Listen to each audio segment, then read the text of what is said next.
going on, everybody? How's it hanging? How's it happening? You guys know who it is. This is Kevin from the Chord Progression Podcast, coming at you with episode number 75. And guys, you guys know I'm always bringing on the emerging bands in the rock and metal scene that you guys are going to want to know in the next couple of years. And let me tell you, did I do it again?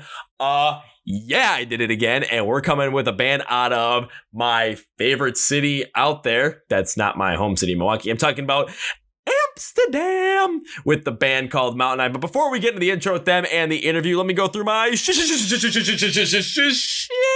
plugs.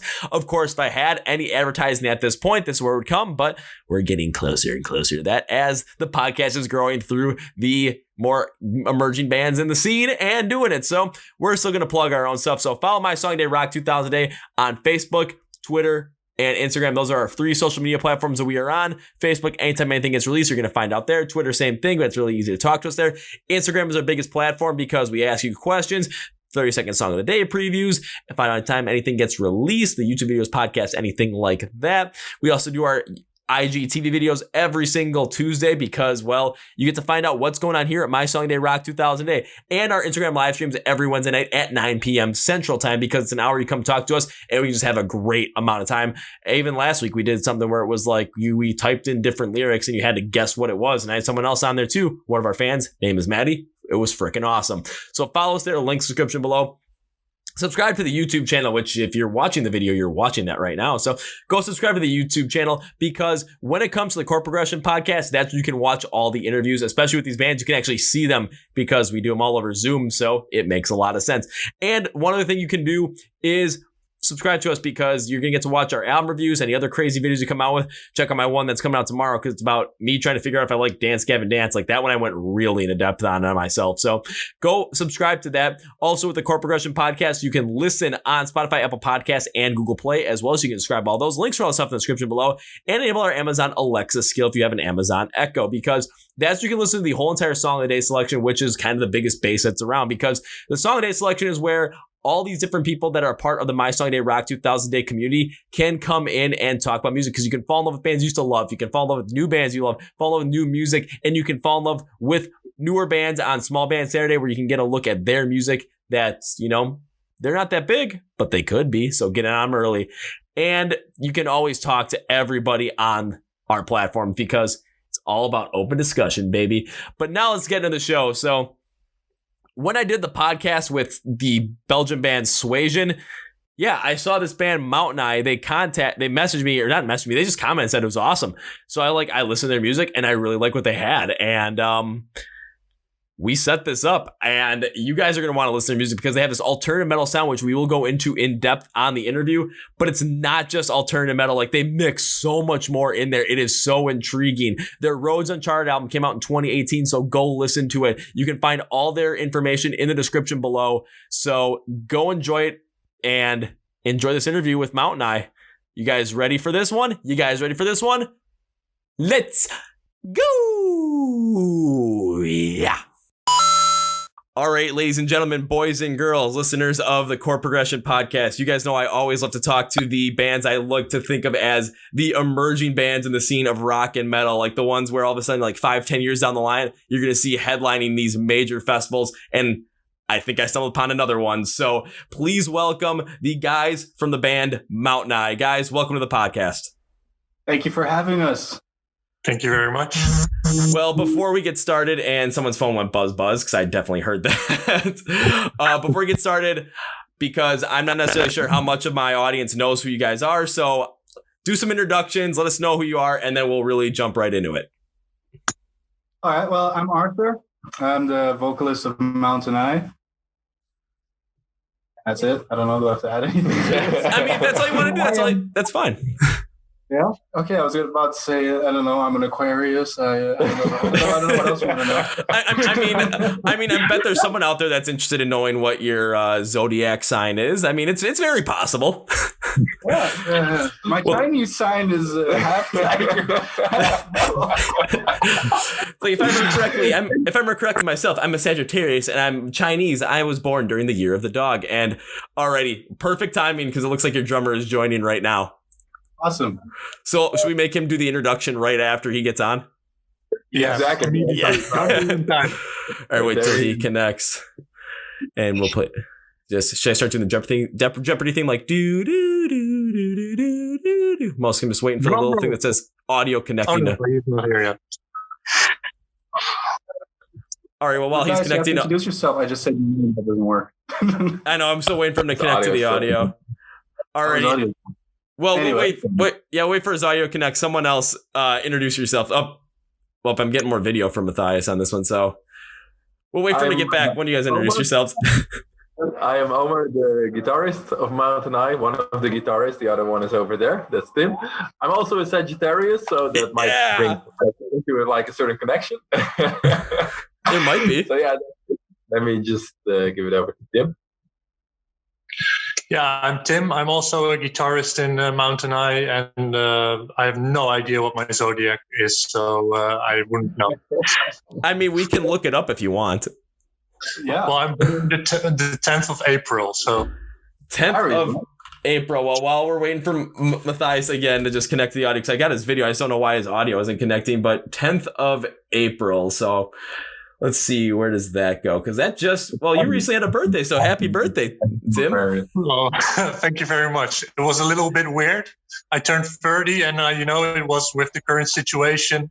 It was a little weird birthday, but it was, I enjoyed myself anyways. So what? Weird, Like, I was there. How can me being there be making it a weird birthday? I feel very because you're the only one there.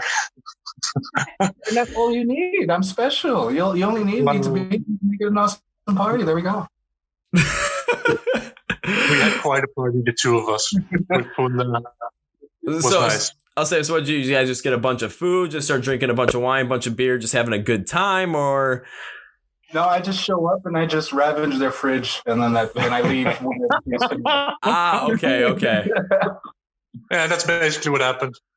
Okay, that makes sense because, honestly, with a couple of my friends, I would do the same thing. Also, just, hey, happy birthday! I'm gonna take stuff out of your fridge. That actually reminds me, one of my buddies, he turned 23 years old yesterday. I should have raided his fridge.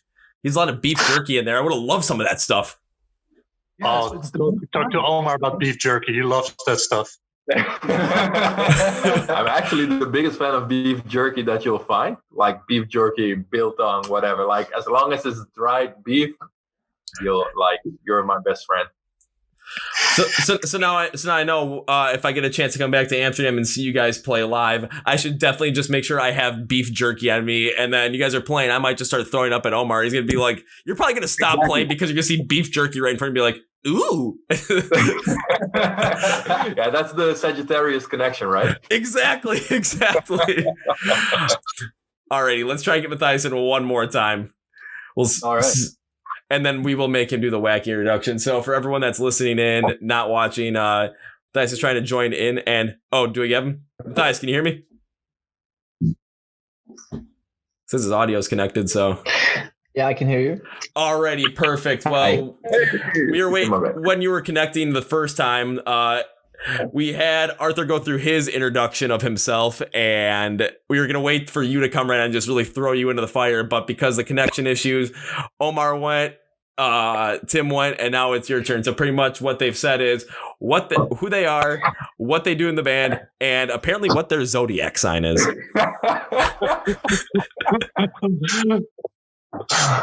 Go, Matthias. What's the third thing you said? What your zodiac sign is. So, we found out that between Omar and I, we are both Sagittariuses, apparently because we were both born sometime in December. Yeah, I don't know how we got on that topic, but it just happened. The only interesting thing he actually caught was that Omar and him are Sagittarius. He forgot what Tim's sign is, and he forgot what my sign is. Well, you were Aquarius, and there was I think it was Aries for Tim. So, all right, enough with the rambling on. Let's let Matthias introduce himself. All right. Well, let me move up closer to the router first because the connection is really bad. So I'm gonna walk closer to some spot where I should have some connection. I should be able to hear you guys. Okay, sounds good. I was gonna have the same problem. I pretty much put my router like right behind my computer right now, so I'm like, I'm not having that problem ever again. All right. Well, I can imagine that the introduction of the other guys took about 50 minutes each, probably. But I'm gonna be a little bit shorter.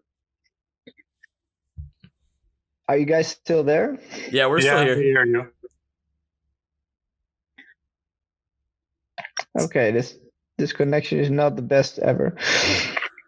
I can't see Omar and Arthur move right now. Oh, that's still there. Wow, that's sitting there maybe they were just like waiting, just like to try and do that, just freeze like this, and just see if you noticed.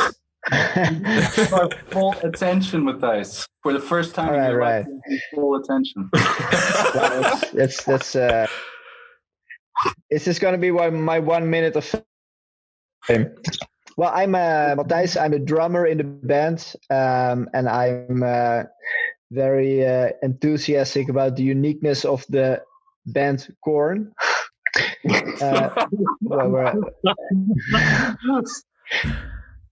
Well, no wonder when I was looking through your list of influences that you guys listed, no wonder why Korn is on there, because we see why. He always wears a cap, but like is he wearing it right now? Are you wearing it? No, he's got a New York Yankees cap on right now. It's just another one right now. But well, this I don't know what. Yeah, well, can you repeat that last part, Matthijs? Your audio cut out like right at the worst opportune moment. Oh, wait, my headset is out of battery right now, but I can still hear you guys. Headphones. The other guys used to call me the technician of the band because of my great talent for dealing with all kinds of techniques. Yeah. I'm also the guy who is in charge of the backing track during live gigs. So I'm in charge of pressing play for the backing track, which is kind of a challenge. Huge responsibility. No, but I think the Korn story is that I think it was about right 1999 or something that I heard Korn for the first time, and until then I was only used to hearing like mainstream radio, and I think in the Netherlands it's even worse than in the US. You're in the US, right, Kevin, or what? Yeah, I'm in the US. Just so you guys get a context of it, the city I live in is a city called Milwaukee. It's about an hour and a half north of Chicago. So that's I'm like north of the in the northern part of the country, but it's like right in the middle. So it's just, you go from the middle, just go straight up. Okay. Is it like Minnesota or something? I live next. The state I live in is next to Minnesota. I live in the state of Wisconsin. I did live in Minnesota for 3.5 years though when I went to school there. American hat. Yes, hence the Minnesota hat. Wisconsin. I think there's a lot of people with Dutch ancestors living down in these regions. It's a lot of people with like Dutch ancestry and very heavily also Scandinavian ancestry. I mean, like if I took off my hat, like it's like blonde hair, like crazy. So it kind of fits. So, but well, I think I don't know what the other guys told, but I think the Korn story is where I ran into new metal music or metal music in the first place, and I thought it was great. So I found out more about the metal genre and the punk genre. I think your shirt is Rise Against shirt. Yes. What? Yes, it is. I'm pretty into Rise Against too. So also the hardcore punk things. They're from Chicago, right, or what? Yeah, Rise Against is from Chicago. Yeah. I think they're awesome too.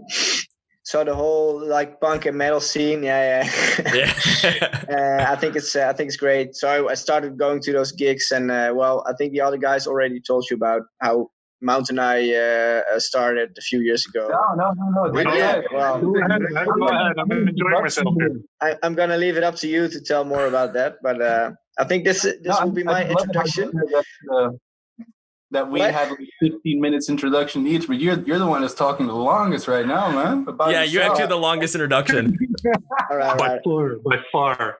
I'll shut up. I'll shut up. No, please go on. Go on and do this. I'll say we can move on because clearly we know with Matthias, as we heard from that story, it's focusing on when he was younger, just listening to more of the stuff that was on the radio, more of the popular stuff. All of a sudden, hearing Korn for the first time, and that's really what ended up getting him into some like you said, more harder stuff, hardcore punk stuff like Rise Against, more new metal, probably stuff like like Disturbed, Slipknot, kind of more into that, and then seeing kind of where MountainEye lands. It's kind of like it's you guys have a little bit more interesting sound because there's a lot more parts of it. I was taking a look at the style of music as more classified as like alternative metal, but there's much more around them than just that. It's really hard to put you guys in one box in terms of style. So going off on what Matthias said, you can either go to Omar, we can go to Arthur, we can go to Tim. Doesn't matter which one. What was the moment back when you were growing up when you started listening to music? Was there a band like with Matthias and Korn where it was a band that started getting you down the path of more rock, more metal, and then just what was that like getting into that band, discovering more artists, and going forward? I think for all of us, actually, like even for Arthur, if I'm correct, but definitely for me and Tim, it was like Linkin Park that introduced us to the new metal scene, and like from there you have all the bands like Slipknot, Rammstein, and everything like that introduced us to a certain new metal type. But correct me if I'm wrong. Like, Yeah, for me it wasn't. I was used to listen. Well, I started off. Now it's my turn to go really on a autobiography here. Excuse me, Matthias. I started off with. All right, I'm gonna go for a walk. Just 50 minutes. Yeah, go change a diaper. It might be long enough. Anyway, I used to listen to a lot of Prince, Genesis, things like that. And my brother, he started with Metallica, Justice for All. I started listening to that, but what really caught me was one day watching a video clip of Korn from Got the Life. That's where I was completely hooked into the whole alternative new metal scene. Interesting, especially starting off listening to bands like Genesis with more of that 80s pop rock, synth rock kind of style. I love it. I still love it. Yeah. And then especially when you said Prince, just because when you're talking about Prince, it's very interesting to do the fact that the guy when his music just ranged from so many different aspects. You just could do so many different things, and you get a song that because I still remember this back, what was that, like 3.5 or over 4 years ago now from when he passed, because I was living in Minnesota at the time, and that's where he was from. And when that happened, there's something that weird that always happened, because I looked outside and it was raining, but the way that the sun was hitting the clouds, it literally looked like the sky was purple. So there was a literal purple rain. Yeah, purple rain. Oh, and then it rained for 9 of the next 10 days. Wow. I don't know if that was planned or anything, but it was kind of cool. And the one day it didn't rain, it was sunny. It was a Saturday, and there was the school I went to for college. They had this whole like spring music festival thing on one day, and it was the one day in between that time when it was sunny. It was the one day I was like, if there's one day for like the Prince morning session where it's not going to be raining, it'd be that day when there's a whole bunch of music going on in the city, and that was it. that is quite a coincidence, actually. That's really awesome. So I'll do some introduction of my own. I started listening to heavy music. First I started with like soft bands, like I don't know. I was a really big fan of ABBA. Don't hold it against me, please. I love just listening to like pop music in the late 90s, beginning of the 2000s.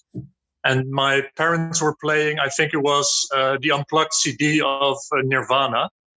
And I just really, really loved it. And then from there, I went investigating into Nirvana, and then I got to like Nevermind and stuff.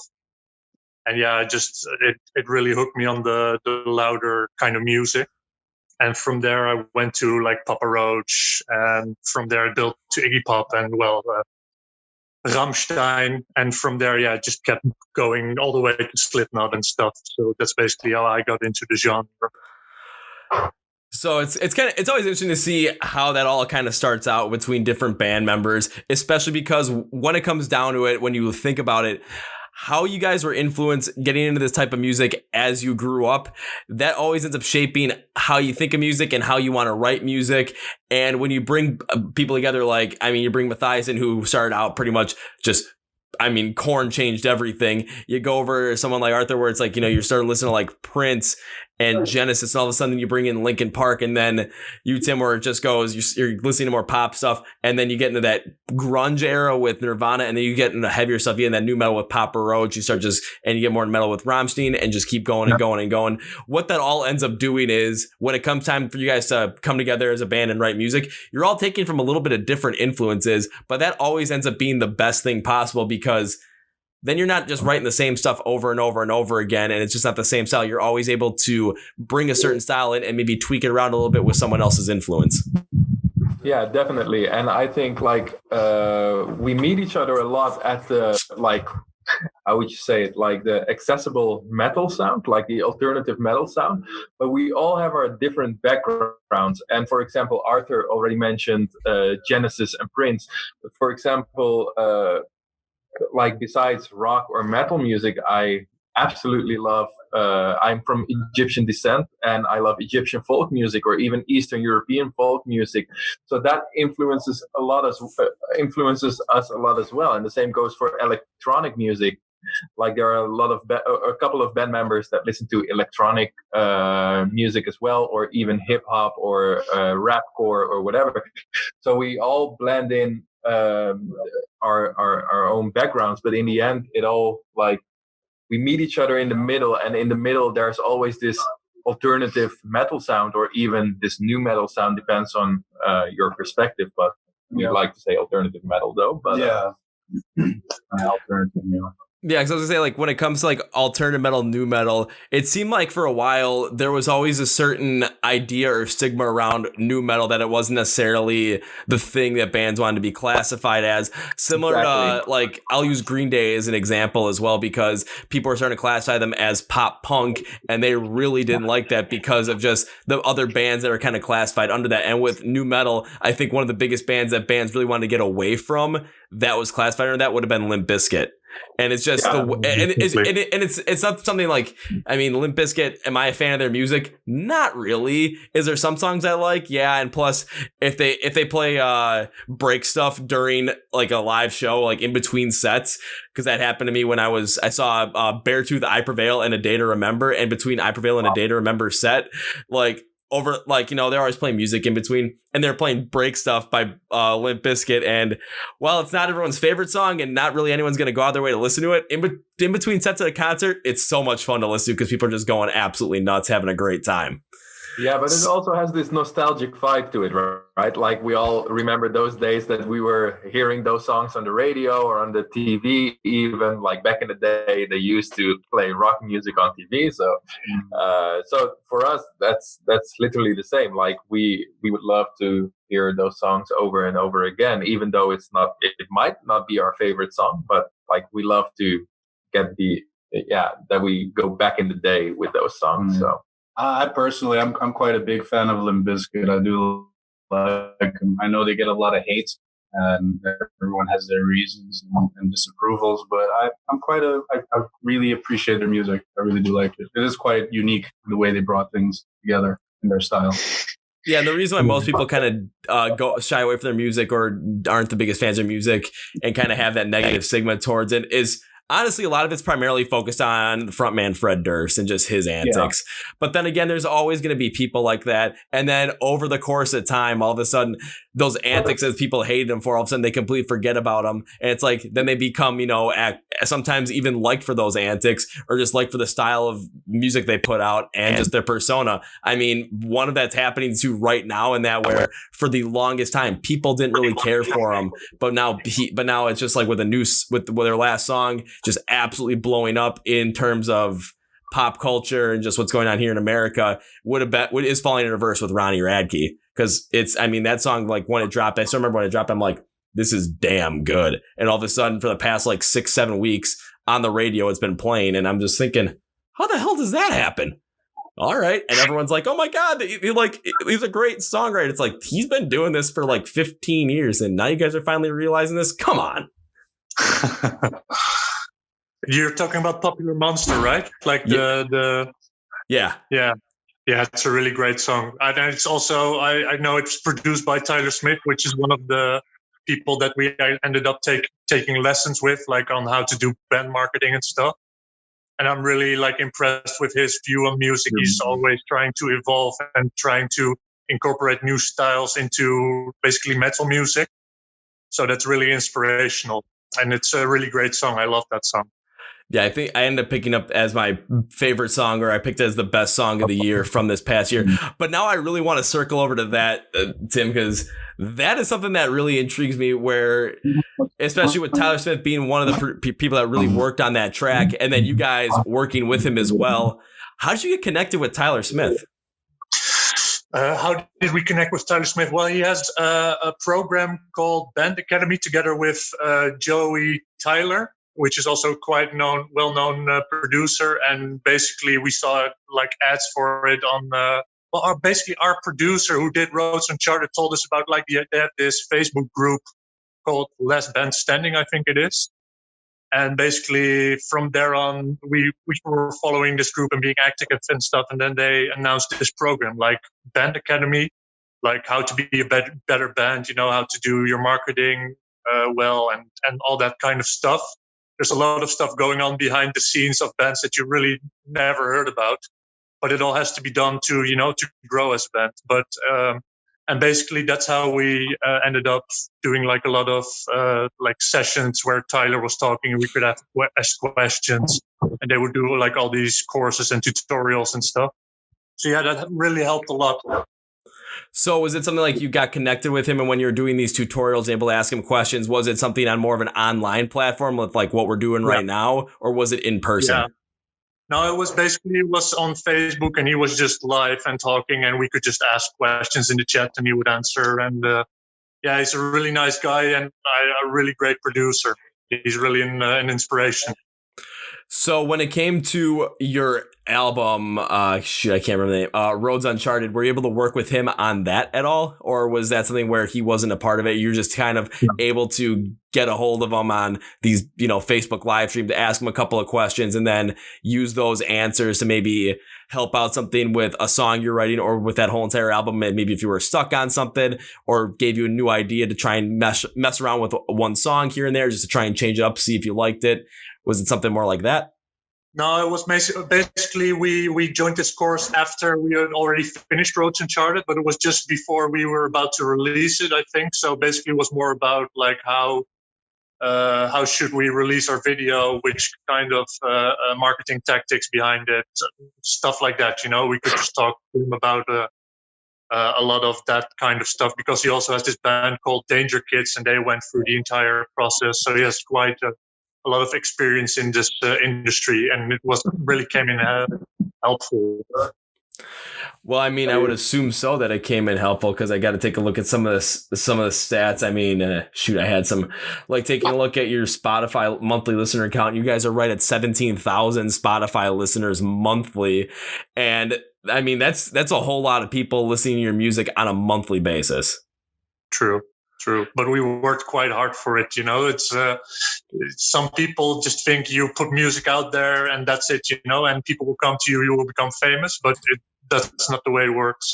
You really have to put in a lot of effort, and I put in a lot of effort on a daily basis to make sure that we're growing, Yeah, and there is so much more to it as well, because I'm also taking a look at your Instagram right now, and you guys got 17.4 thousand followers, which again, on top of that, it just shows that, again, like you were saying, you can release good music and you put it out there, but when it comes to growing the band and really becoming successful, it's not the most, like you have to do more than that. You have to really put in the work, because with the way the world is today, especially the world we're living in right now, where no one can go out and play live music due to the coronavirus pandemic, what you have to do is you have to stand out on social media. You have to stand out online. And because so many people are able to put out their music online, you have to, it's like, okay, there's so much there, and it's easier to get discovered due to that, but it's also harder due to the fact that there's so much more out there.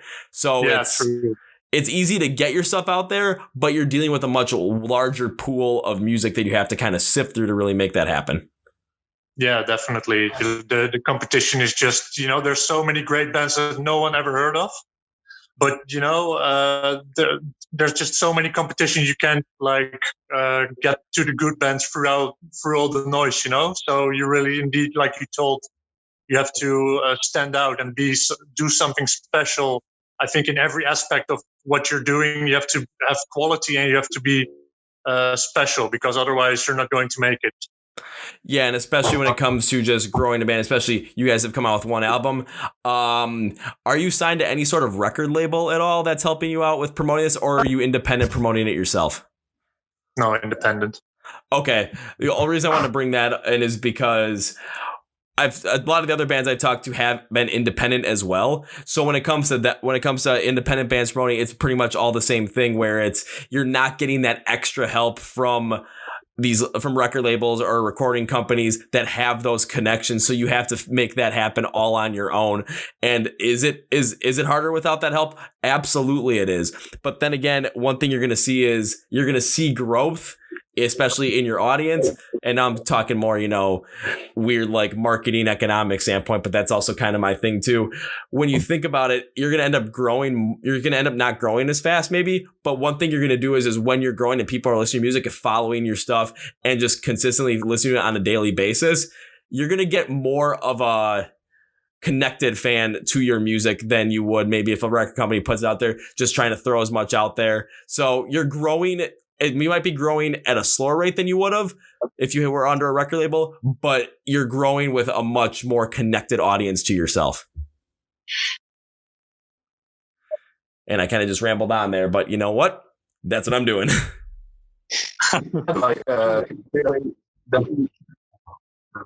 Do you hear Omar talking? Because I can hear him talking over there, but I don't think I hear him on the phone. Yeah, I can't hear him over here, and their video is frozen. Yep, they just jumped out. So we'll wait. Okay. We'll try. We'll get them to connect back in. But well, I think when it's come.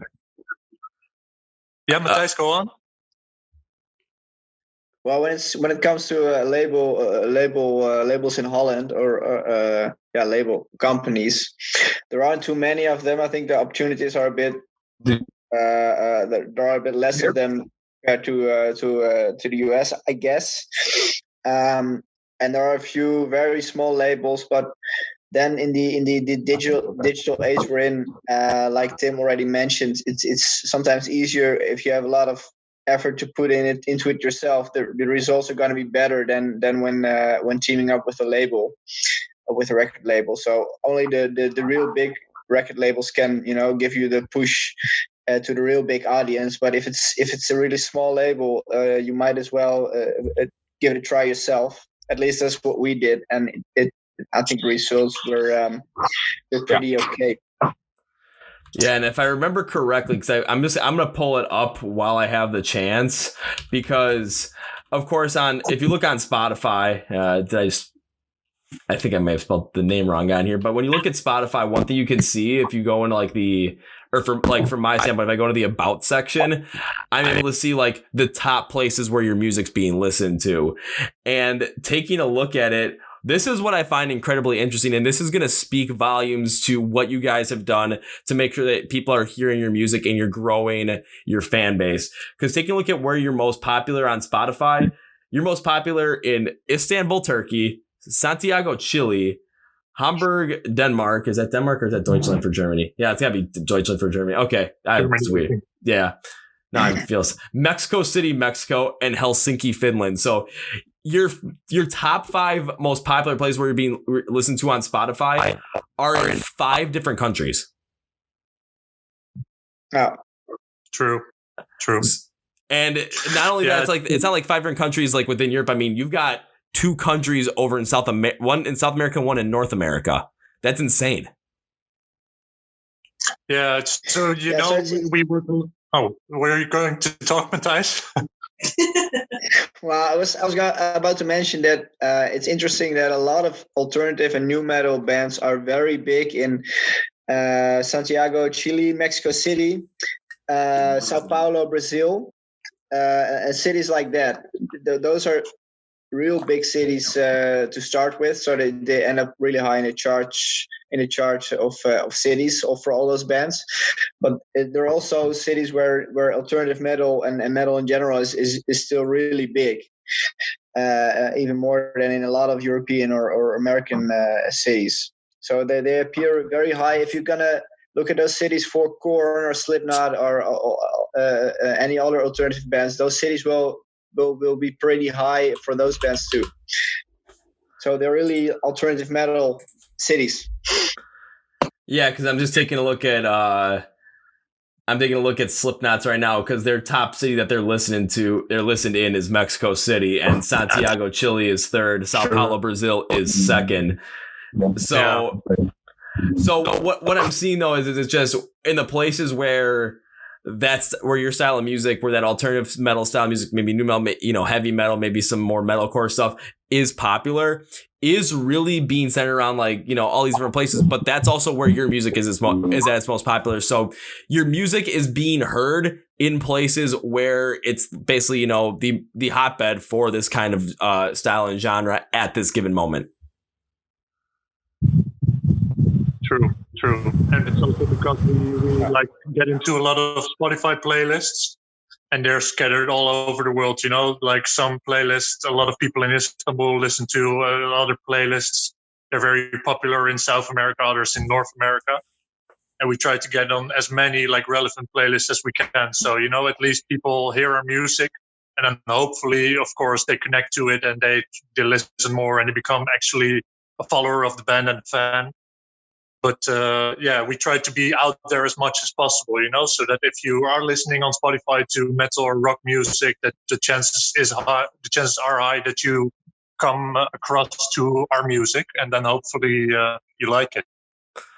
I mean, it's for people that like that alternative metal style and just kind of other styles based around it. I think it's going to be hard for them to, shy away from your music, especially because listening to your initial album and going through it, was that alternative metal style at the core of it? Absolutely it was.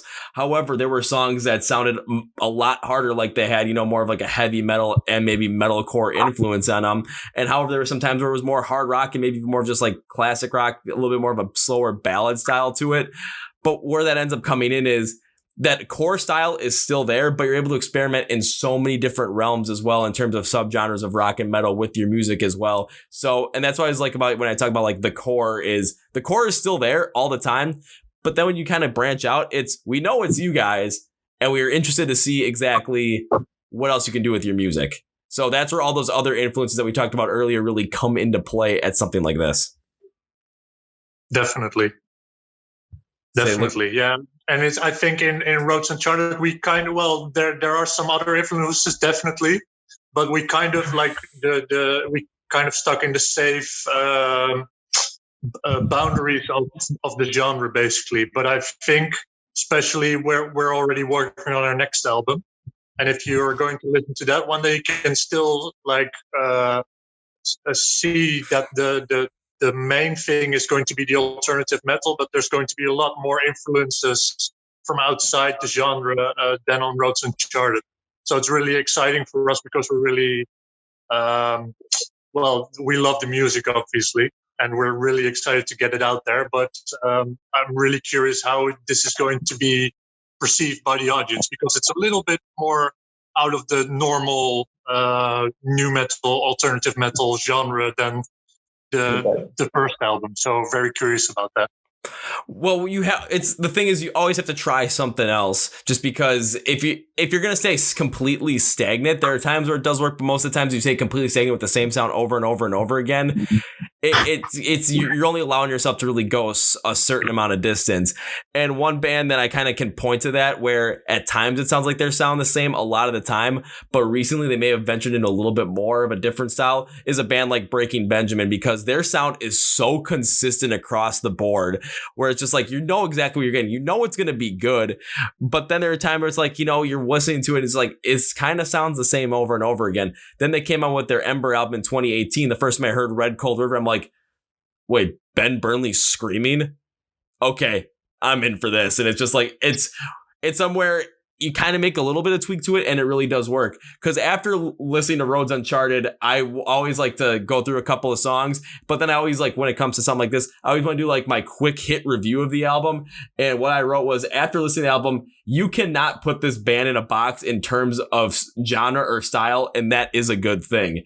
And while your style isn't as wide, like what your own personal style, your own personal music, like it doesn't have as wide range of a band like Falling in Reverse does. I mean, they literally have done like every single style at this point, and it's either worked or it hasn't worked, but they have the ability to do it.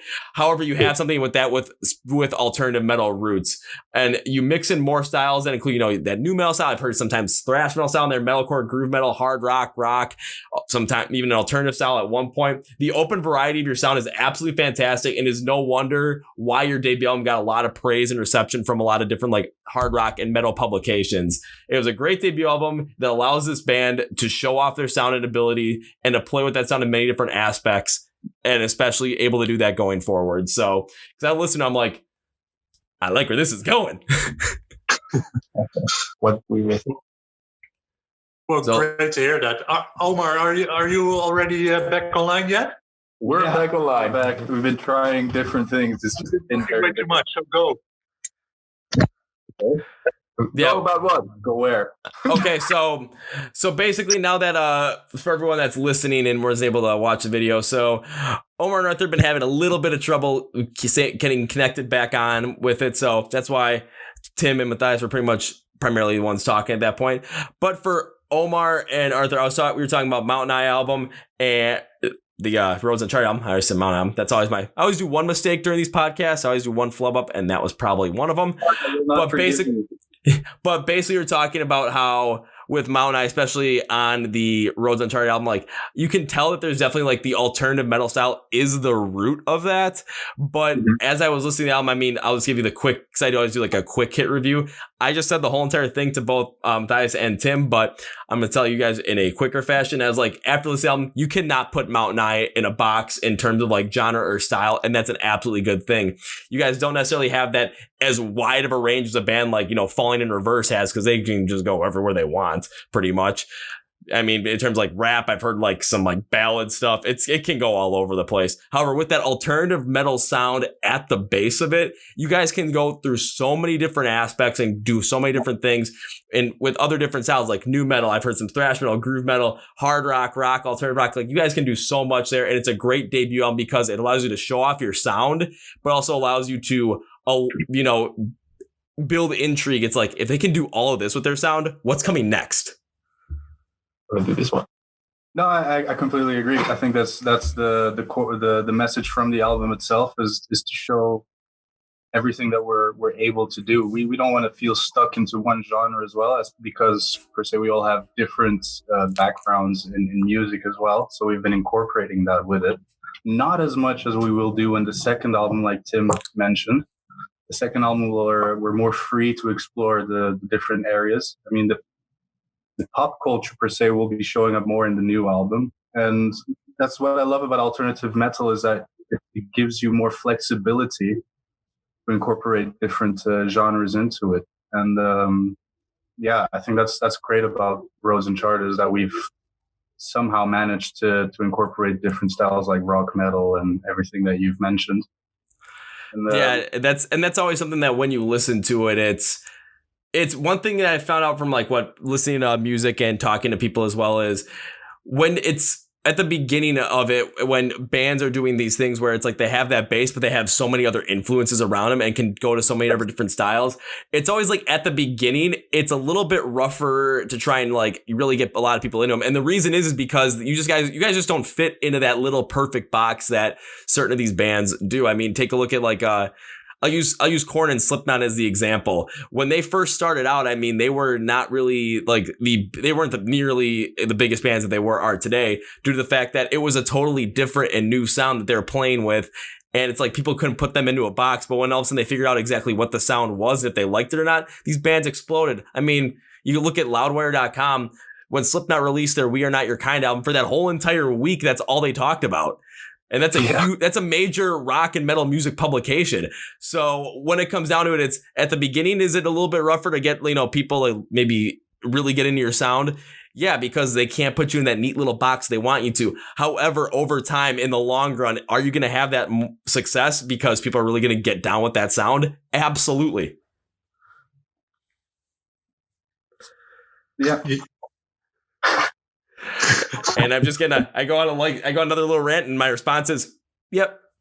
I felt a bit speechless there. I lost words. No, that's absolutely true. Like, you never want to. Actually, I don't think there's any band that really wants to fit into a certain box.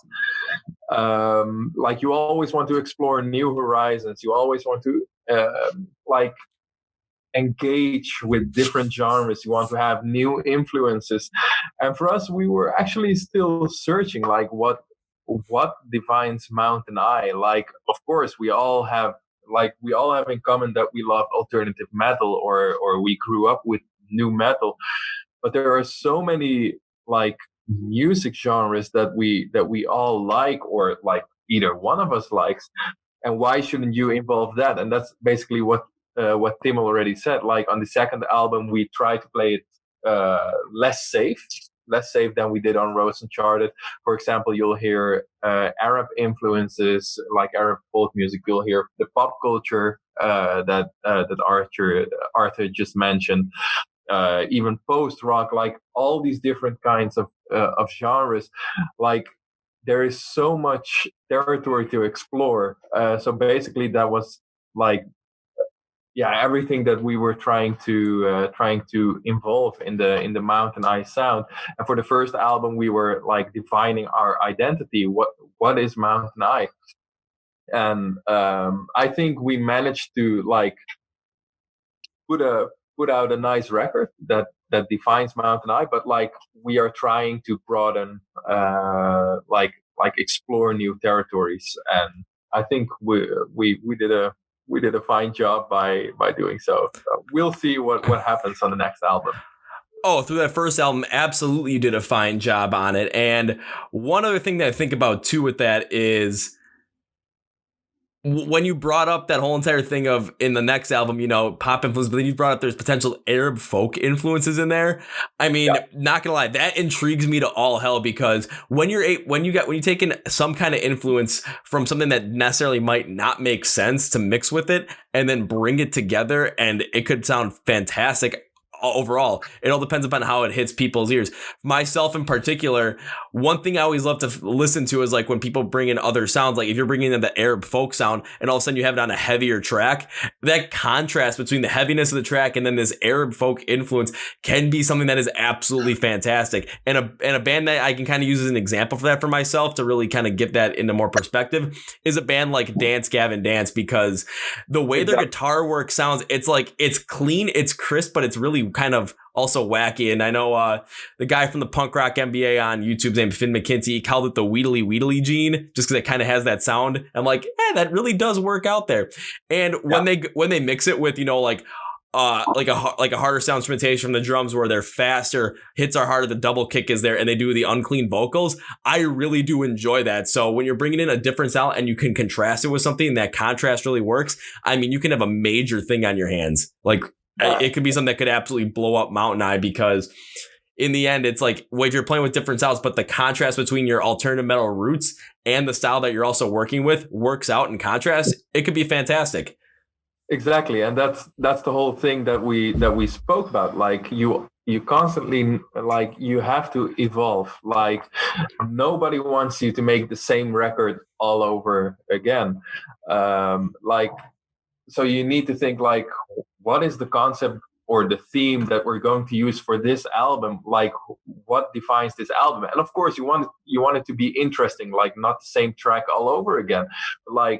if you're going to have 13 songs or 9 songs or 11 songs on the album, like you want them to feel like one thing, like it should be one album that you can define, like, oh, this was obviously this album, and what is going to be on the next album, you have to define that as well. And I think on the first album it was pretty clear. You'll hear different influences, but still it's definitely one CD, if you ask me. And I think the same goes for the second album, but like it's like we're playing more with different influences and different genres, and that makes it a little, I would say, more interesting than the first album. And I think we're definitely evolving our sounds. I don't know if you have anything to add. No, but it is. I think it is exactly what you said. It comes down to the first album was getting to know each other. Before we launched the first album, we only played together for nearly a year, or just over a year, and so it's kind of fresh it's kind of weird when you get into a room with someone that you never played music before, and the only middle ground you have with each other is alternative metal. And before you can explore other things, you have to try and you have to communicate musically with each other, and that's the first album basically. We've managed that communication, we've explored a bit, but now you can open the windows wider, you can open the doors wider, you can explore all the other genres and just continue to evolve. Yeah. And one other thing too is if you take a look at some other bands out there, very rarely is a band's debut album considered their best album. I mean, the one band that always comes to mind when I think about that, where their debut album was their best, is a band like The Killers. But if you look at a bunch of other bands out there, it's their debut albums. Were they good? Most of the time, like, yeah, like they're pretty good. But then as they go along, that's never their best album because, like you said, you guys have been playing together only for a year. You're trying to figure out your sound and be able to communicate musically with one another. So as time goes on, now you guys know what, maybe what each other's influences are, what their strengths are. And then all of a sudden you're a little bit more comfortable to maybe try and put something in there. Like what Omar was saying, bringing in Arab folk into your second album. It's just, there's a more comfort level there. So you want to figure out that when people are describing your sound, it's like, when they're just, what you want people to describe your sound to like their friends, their family online, but it's not gonna be something like, oh, this band sounds like, put any band there. Yeah, you don't want that. It's like when you're thinking about like what you want them to say is like, MountainEye is, instead of saying, like this band, you want them to say MountainEye is MountainEye, because it's like, it's its own thing. And then they try and explain it, and it's really going more in depth with it. And all of a sudden you could see other bands coming out. It's like, oh, what does this band sound like? Oh, this band might sound like, it's like, yeah, this band kind of sounds like MountainEye. And all of a sudden you'll be looking like, wait, people are describing other people's bands using our sound. Like, yep, it sounds like them. It's like, well, we started that shit, so woo. Yeah, that would be the most beautiful feeling ever if someone would come up and said something like that. Oh, this band sounds like MountainEye. Oh, that'd be. Now that means that's already the setting stone there, that you have started your own genre right there. Yeah. But it's also what you said, you really have to do something to stand out. And I think, we're trying to stand out musically more than we did on the first album. So I think it will stand out more than the first album. Well, that first album, especially after I listened through it, it did stand out rather well to me because, and what you guys were saying about how it showed off a lot, and it was like you could tell it was the same album, even though it showed off a lot. I think one of the reasons for that was because listen to it right before we started this, and just the way that the track list is constructed and just how everything is organized on that album, you can tell like the stuff that has more of that heavier influence behind it as well is a little bit closer to the front of the album, and something a little bit more of that like hard rock, maybe just like regular rock, a little bit more of a lighter sound compared to everything else is closer to the back of the album. So it's like that transition is there. So it's not, you're not bouncing around everywhere. It's like, wait, is this kind of compilation album or is this something else? It's a gradual transition, but that alternative metal style is still at the core. So you can tell, again, it's MountainEye all the way through, but you're really able to enjoy the whole entire experience of seeing how you guys are able to mix so many different influences into different songs and how it's really evolving your style as a whole. Yeah. I'm actually really happy that you mentioned about that you paid attention to the transitions from songs, how it all flows from one song to another throughout the album. And that's we all especially have to give a big thanks to Omar here, because he has a real fetish for playlists. He does. Yeah, if there was erotic websites about playlists, he subscribe to it straight away. Anyway, but yeah, I've honestly, personally, and I think most of us never really paid much attention to the layout of transitions from the songs to one another. And Omar, when he brought it up, and because he has quite a big insight into it, I'm talking for you. I don't know why. But it made a lot of sense, because he really has a vision for it, and it really, really expresses our music much better, which is quite a crazy thing, honestly, in my opinion. So. Really feels weird to like sit next to him saying all these beautiful words. Like that's because I had too much wine already, but that's all right. Hey, I'm just helping bring you guys closer together, I guess. I mean, I'm doing something good. Cheers to that. Thanks. But one thing I do want to do now is, what was that, Tim? Don't start making out. Someone's getting jealous. The funny thing is, it looks like Tim is in a completely different place, but he's in my living room. I am. I can literally hear them talking over there, and then I hear them talking over here like half a second later. Oh, that's funny. Okay, but one thing just also want to go into, especially with the Roads Uncharted album, is I do want to go through two songs specifically, because they're the two songs that probably stuck out the most in my mind. And I just want to make sure I get through, because I want to look at the track list. Oddly enough, the two ones that stuck out in my mind were the one at the front of the album, the first track, Misery, and then the last track, Your Masquerade. Those are the two that stood out to me the most. And taking a look at Misery, because I've taken a look at my notes now, because I've listened to a lot, but I know during a time like this, I'm like, I'm going to end up forgetting exactly what I want to say. So I write down all my notes on a nice little Microsoft Word document so I don't mess it up. And one thing when it comes to Misery that I absolutely loved was because it starts out, it has this like slower and more ominous tone to it with like a lower tuned guitar. And my thought process, like when it comes to alternative metal, like this intro was very Breaking Benjamin-esque. It just kind of had that ominous feel to it that they have in their music. Like, okay, I really like Breaking Benjamin, so I'm getting into this. And then, it kind of picks up a little bit. And the reason it picks up is just because I felt like the drumming started to pick up a little bit, but then as you're transitioning through each different part of that song, got to give credit to Matthias for this one, because the drum fills on that just transitioned everything so well, whether you're going to like a harder style or a softer style, like a more hard rock style or a more metalcore style at times. Just the transitions that the drum fills provided was really where that song shined, especially instrumentally. Well, thanks a lot. Then you can let Matthias answer. Matthias can answer this. No, don't let Matthias talk, because his head is getting bigger already.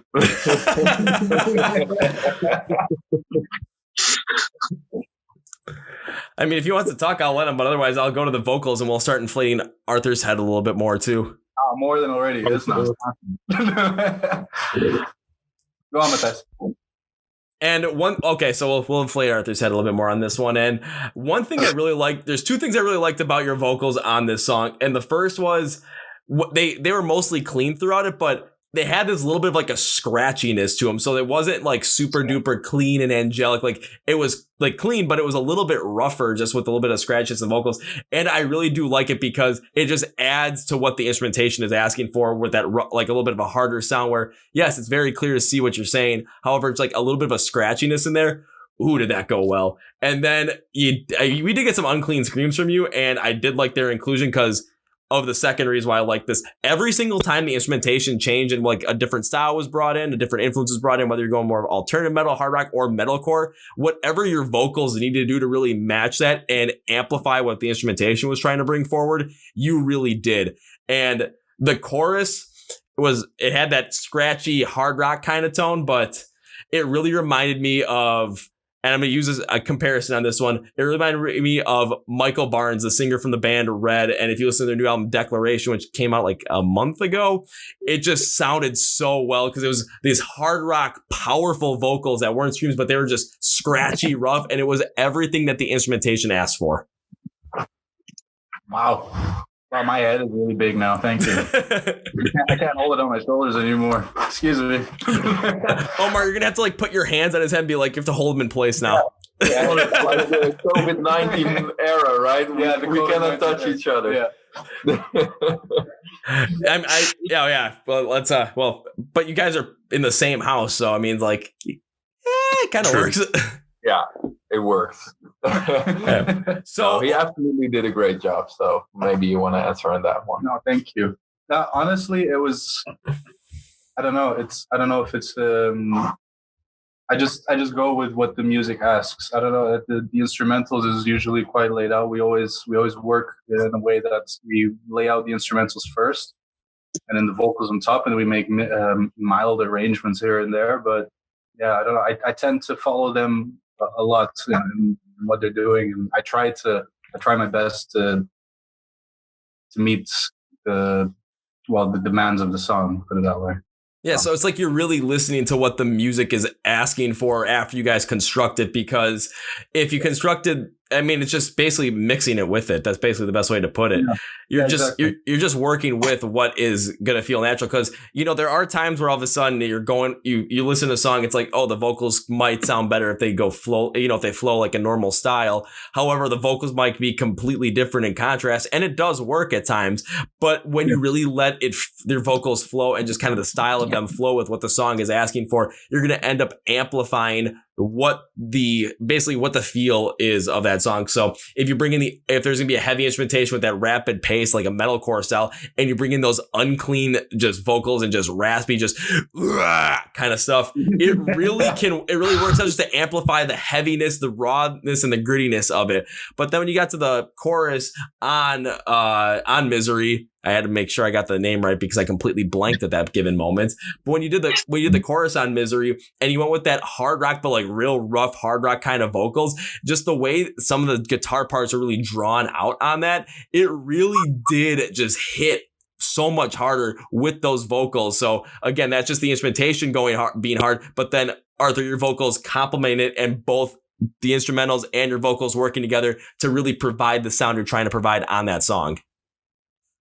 Thank you. That's a huge compliment. Thank you very much. Yeah. I think it becomes quite natural after a while to just pay attention to what the song needs instead of trying to show off things. I don't know. That's what I love about alternative metal, and because of this band where I joined them, is that it's so dynamic in sound that I feel so free to do so many different things and with my voice. And I just love the dynamics in this band.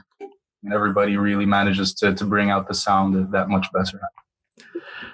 Oh, easily. And even when you go to a different song, like the last song on your album, Your Masquerade, I'm just taking a look at my notes again because I'm like, I know there was something about it that stood out to me incredibly well. And it was specifically the second verse on that song. And the reason was because when it started out, I mean, it started out with more of like an ominous but much lighter rock sound. So I kind of thought about it as like if a band from the US called Chevelle, I'm not sure if you guys know them, you might.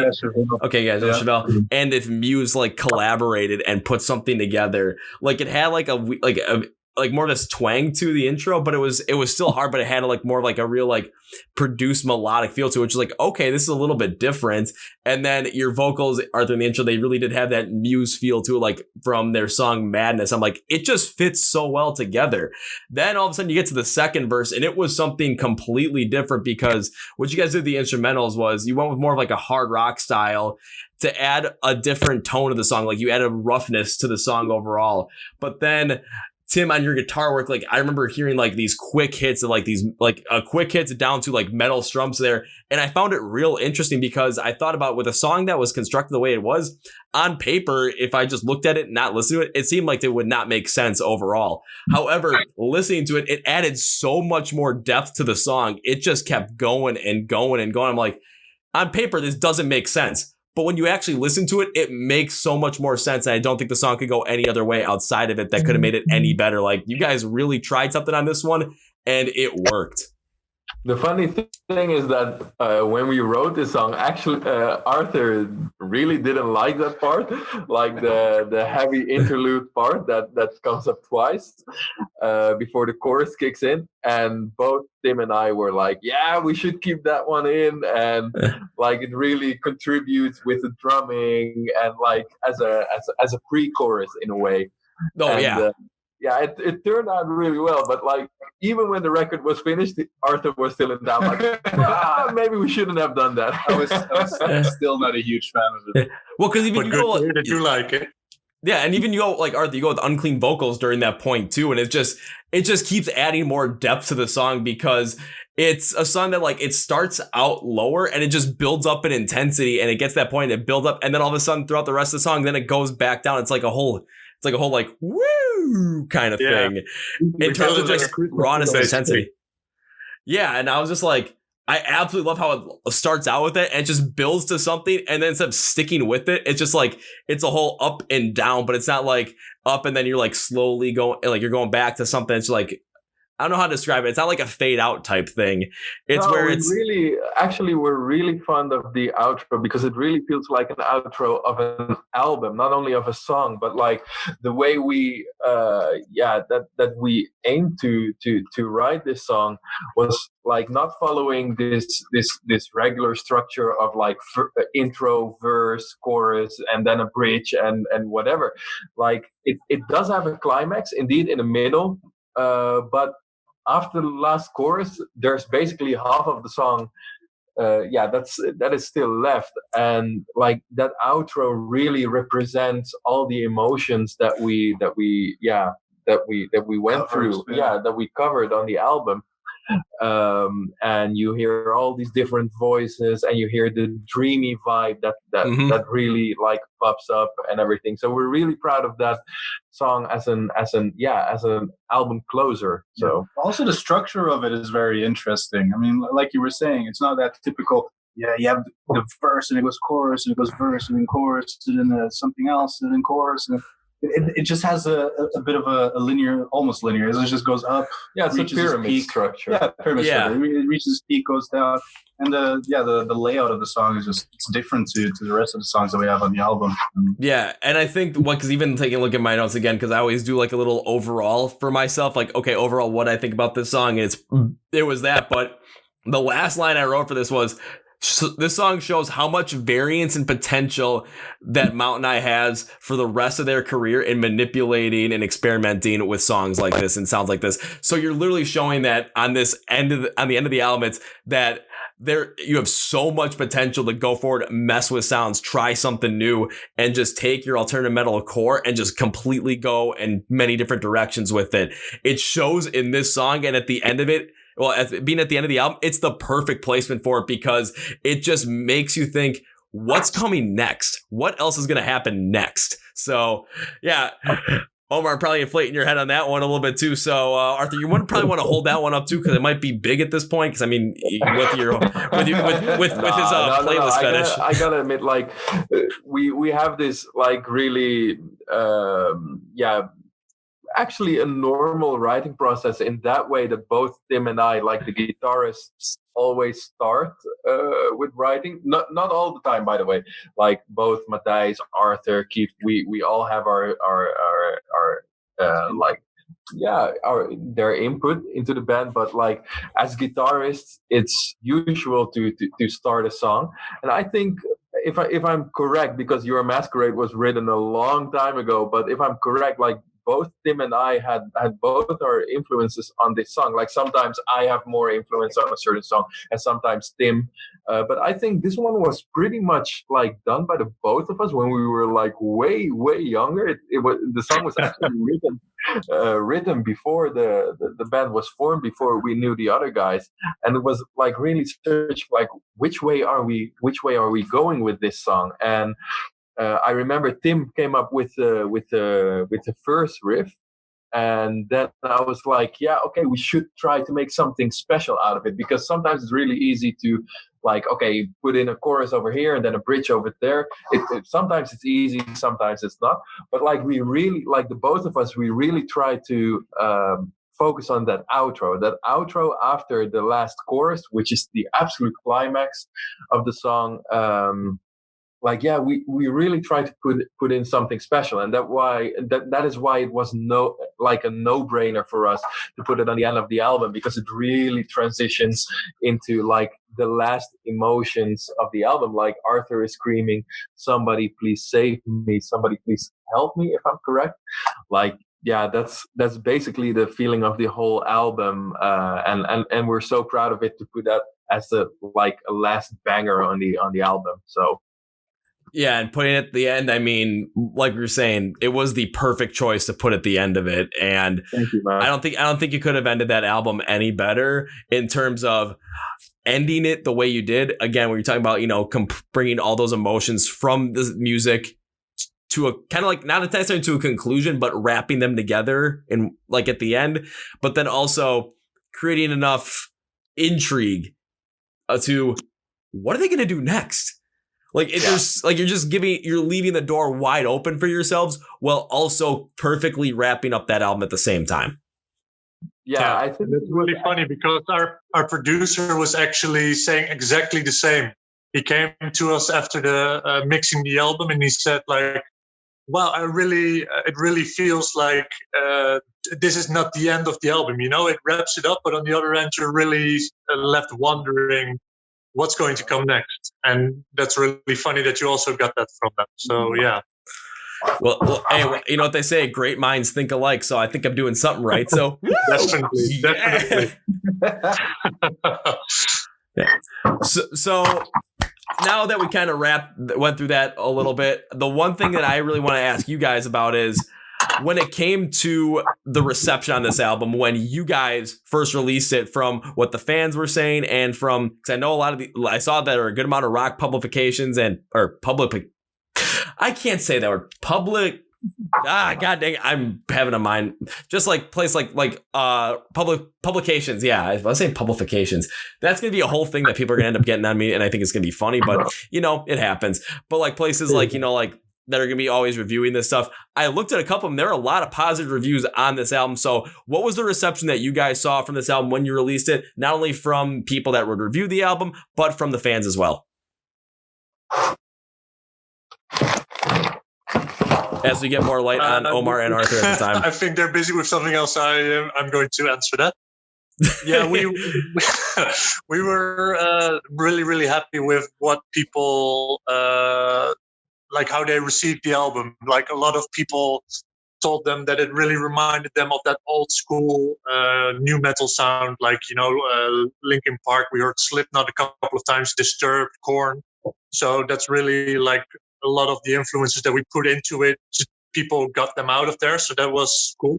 And then you also have some people that say like, "Oh, it really reminds me of this." And you're like, "Oh, wow. Okay, cool. I don't know that band, but I'm going to look them up," So, but it's really funny that like I don't think we got one negative review on the album, and everyone was really like, everyone could find something in this album that they really liked. And that's also funny that you pick out like Misery and Your Masquerade, but other people would say like, "Oh yeah, man, I really love Verge, or I really love Black Flood or Singularity." Everyone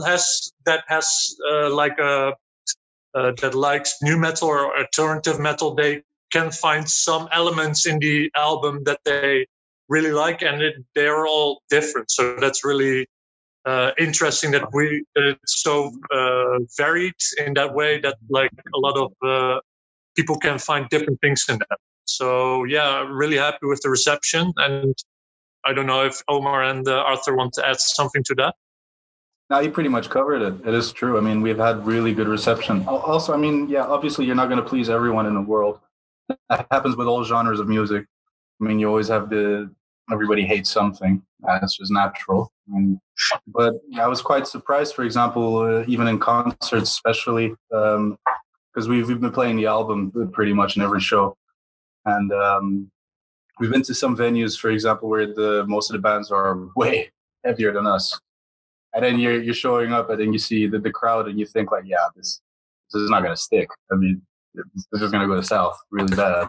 But when you start playing, I mean, you just see people start headbanging, and then they start throwing their fists in the air. You see some mosh pits happening. And you're like, wow, okay.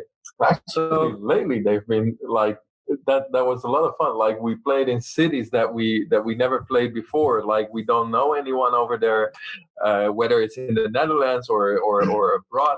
And people are actually starting to sing along with our songs, like not even the chorus, but also the verses and everything. That's a lot of fun. Yeah, but thanks to Tim and Matthijs, mostly because all this online promotion that we've been doing is mainly because of these two. They've put their backs into it, and they've really noticed the value of social media.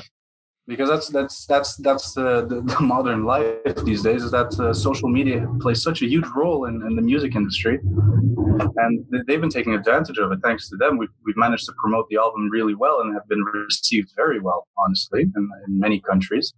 To the point that, like what Omar just said, we get to play concerts in places we've never been before, where people are singing songs with us and playing with bands that are way heavier than us, and people started moshing for us, and it's very positive. It's been a very positive experience so far for us. So what cities have you guys been playing in that you guys really don't know any people, whether it's within the Netherlands or other places in Europe?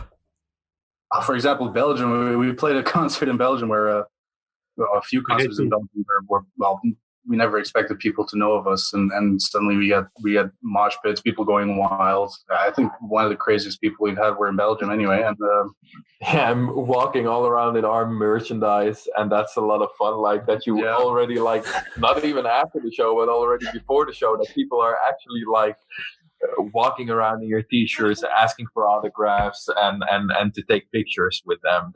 That's a huge compliment, and like especially for a band that is just being started, like it's saying that you're doing something right, at least, or that you're connecting with a certain group of people that can relate to your music, and that's a huge compliment. Yeah, and then I want to go back to something that Tim said. We were talking about how people are kind of talking about the stuff they like about the album, but it's like, okay, like for me, it was like Misery in Your Masquerade. Like I'm really liking that, but all of a sudden you're gonna get other people to say, a song like Black Flood was my favorite, or one like Diamonds on Your Tongue are my favorite. But the difference is, and that just speaks to the fact that you guys again have that base in alternative metal, but are able to do so much more because people that have different influences that they really like, I mean, they're going to gravitate towards different songs, but all of a sudden, like, say I came up with someone who absolutely loved like Black Flood, and all of a sudden it's like, well, I like this song instead, like I like Misery or I like Your Masquerade instead. We'd end up talking about it, and it's just I'd end up talking to them, and all of a sudden they'd be maybe, oh, I'm much more into new metal than I am. However, it's like, well, I like metalcore and I like punk rock and I like hard rock, so it's just the mixture in there. It's like, yeah, that makes a lot of sense. That we like the same band, we might like the different songs, but hell, we all like the same band anyway. So it shows that you have the ability to capture so much of an audience and such a large audience within rock and metal due to the fact that your sound is not, again, you're not trying to please everybody. You're just trying to please yourselves with the way that the sound is going to be for MountainEye, but you're able to experiment so much that people are going to be able to enjoy and be more accessible to your music through something like that. Yeah, we've seen that happen already. Like where you were mentioning, like some people will come up and say like, "Oh, Diamonds was an amazing song," or some people go like, "Oh, yeah, don't get me started." And Black Flood, Black Flood, people really lean towards it. Misery has been and Take Control have been the most common denominators for the most people. It's the middle ground per se, as we can say in the album. But Your Masquerade has come up as well. So yeah, it's like you mentioned, because we touch so many different styles within the rock and metal, that it's been able to captivate. Yeah, but the thing is also that like a lot of people seem to forget, or it's actually logical that they are forgetting that. But like, of course, we think about our audience and what do we want? How do we want to like express ourselves? What do we want people to see from us? But like at the same time, sometimes people tend to forget that the songs mean something to us as well. Like a certain riff can bring up so many memories to for us. Like if you look at especially both Tim and I, like some of the riffs were written like maybe even 8 years ago or 6 years ago, and like those riffs were, maybe we were going through like a breakup situation with our girlfriend, or a tough time in university or in life in general, or maybe even a good time. Like those songs, when we play it brings back so many memories, so many nostalgic feelings, that for us, the songs, we look differently to the songs than our fans do. And yeah, sometimes people tend to forget that, like, the songs mean something to us as well. Yeah, that's something important, I believe.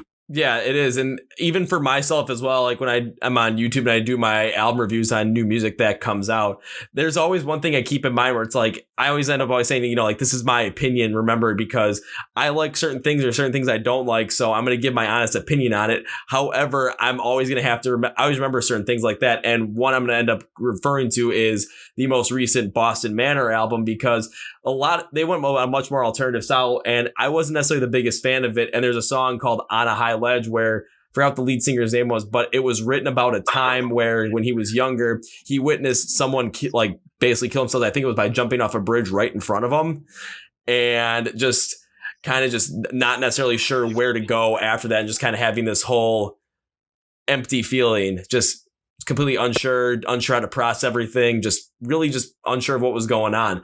The song is very light and just very ominous in the way, and I'm like, I don't like the way it sounds. However, I can easily praise the song because I know where it's coming from, and just the mood that's evoked by it, where it literally feels like it's an empty song just searching for something, just some sort of answer.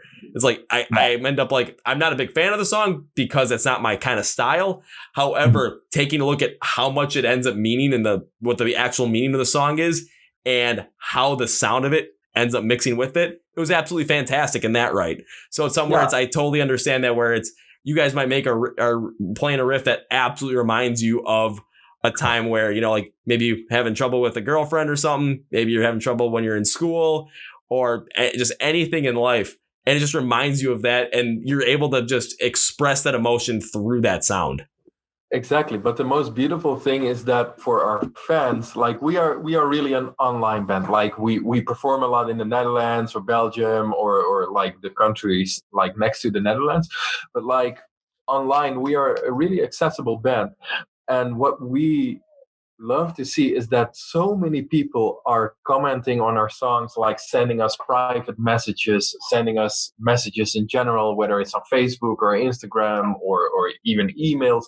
Like people, like they connect to our songs, and that's a huge compliment to us, whether it's like horrible cases like suicidal thoughts or going through a breakup or like their personal life is all like connected to our songs. And that's, we try to like be there for everyone, and to see that you mean something to people, that your art means something to people, that is something you never think of when you write a riff, or when you write lyrics, or when you write drums or whatever.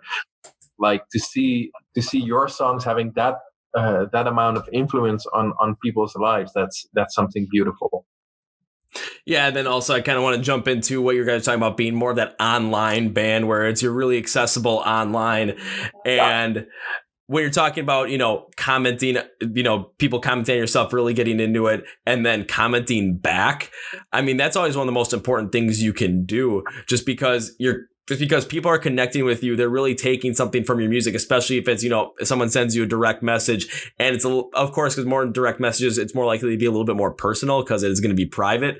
However, you're able to see that, and you're able to see how the music that you're creating over maybe something that maybe a great time in life, maybe not so great time in life, maybe a bad situation, good situation, whatever it is, and seeing how it's connecting with people and how they're relating to it, maybe in a completely different way or the same way, but really enjoying it. You really can connect with them and create a much stronger relationship with your fans as well.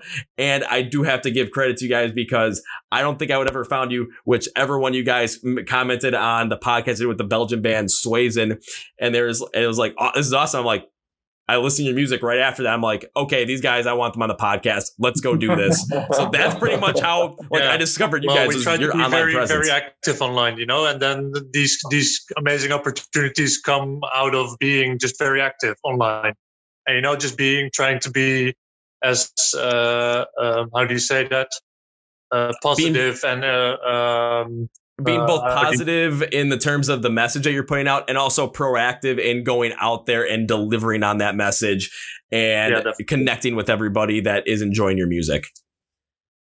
Yeah, indeed. And if people take the effort to actually send us a message or whatever, or trying to tell us what it means to us, then we're not a huge band, because I can imagine if you do that to huge bands, you're going to get an answer from maybe a person that manages their social media or whatever. But we actually do it all ourselves.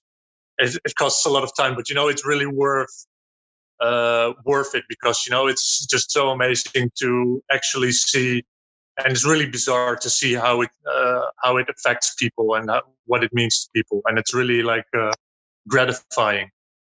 Yeah, but the reason why it works is because you're putting in, if you think about it in terms of maybe economics, money wise, it's you're investing the time in there, and it's the return on that is not necessarily going to be as large as what maybe some other bands have gotten in the past, or with a lot of other help. But the fact of the matter is in the long term, it's going to work out so much more in your favor due to the fact that you're so much more connected with your audience. It's not what you're saying, potentially people might have people that are bigger bands having other people managing their social media accounts where you connect with them and you try and message them, and all of a sudden you send them a direct message detailing all stuff, and they're like, oh, thank you, thanks for saying something like that. And I'm not saying it's a bad thing for them to do that, but it doesn't hit as hard, and it isn't as impactful as actually, one of you guys responding to it and really sending a message that is thoughtful, thought out, and isn't cookie cutter. So it's completely unique to that person in that situation. Yeah, true. Yeah. We try to put effort into it, and that's all we can do. And we think we get a lot of appreciation for it from our fans. So that's all you do it for in the end. Yeah, because there have been times where I've connected with people as well, and I've ended up creating some rather good friendships just off of this, and end up having some amazing opportunities off of this. The 2 times I got to see Disturbed last year, I connected with someone, and both times I went to go see them, she ended up going to the show and ended up saving me a spot in the front row. So I'm just and her awesome. And I are good friends. I'm like, no, this is great. But it's just all connecting with people, and just really because something where she was trying, I've told the story beforehand, but it's basically she was trying to get to a Disturbed album release party on their last album, didn't have the money to do it. Her and I connected. We were talking all the time, and it was yeah, this is great. And it looks like Omar and Arthur got either bumped out or something, or because they're frozen. I just got a request from Arthur again. Okay, let's see if this new connection. Still there. We'll see what happens. It is. I'm just thinking about this is just funny in the end. I think it's just hilarious because there's always, I always think about it, there's always ends up going to be some sort of problem. You just got to flow with it, and it's just fun. Yeah, I mean, when you're running on batteries, it's kind of hard, Yeah, understandable. We're getting the spare phone right now, so I think they'll be fine in a couple of minutes. We'll take a look at Arthur right now. Oh, oh, sorry. Wait, that one's. Oh man, that's just that.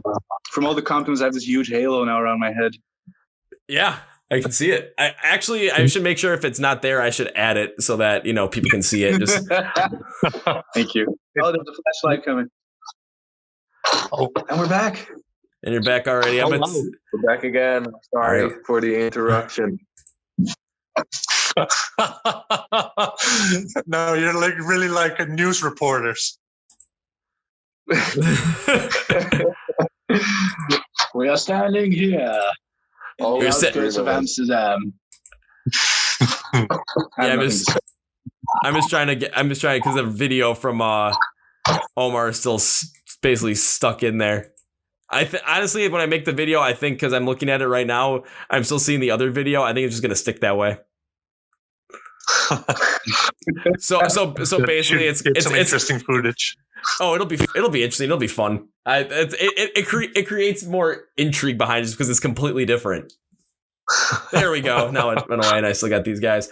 Alrighty, so a couple other things I want to ask about, and it comes in terms of your live performances, especially because even though right now, during this whole entire coronavirus pandemic, can't really play live shows.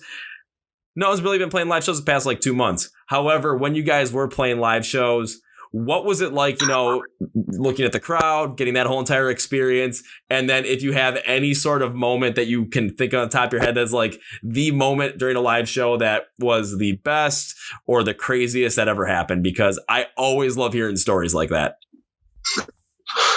There are so many, actually. There's always little moments in every concert that you notice that is just amazing. I got to say, one of the most memorable nights for me personally was the release party of our album. And that was what? It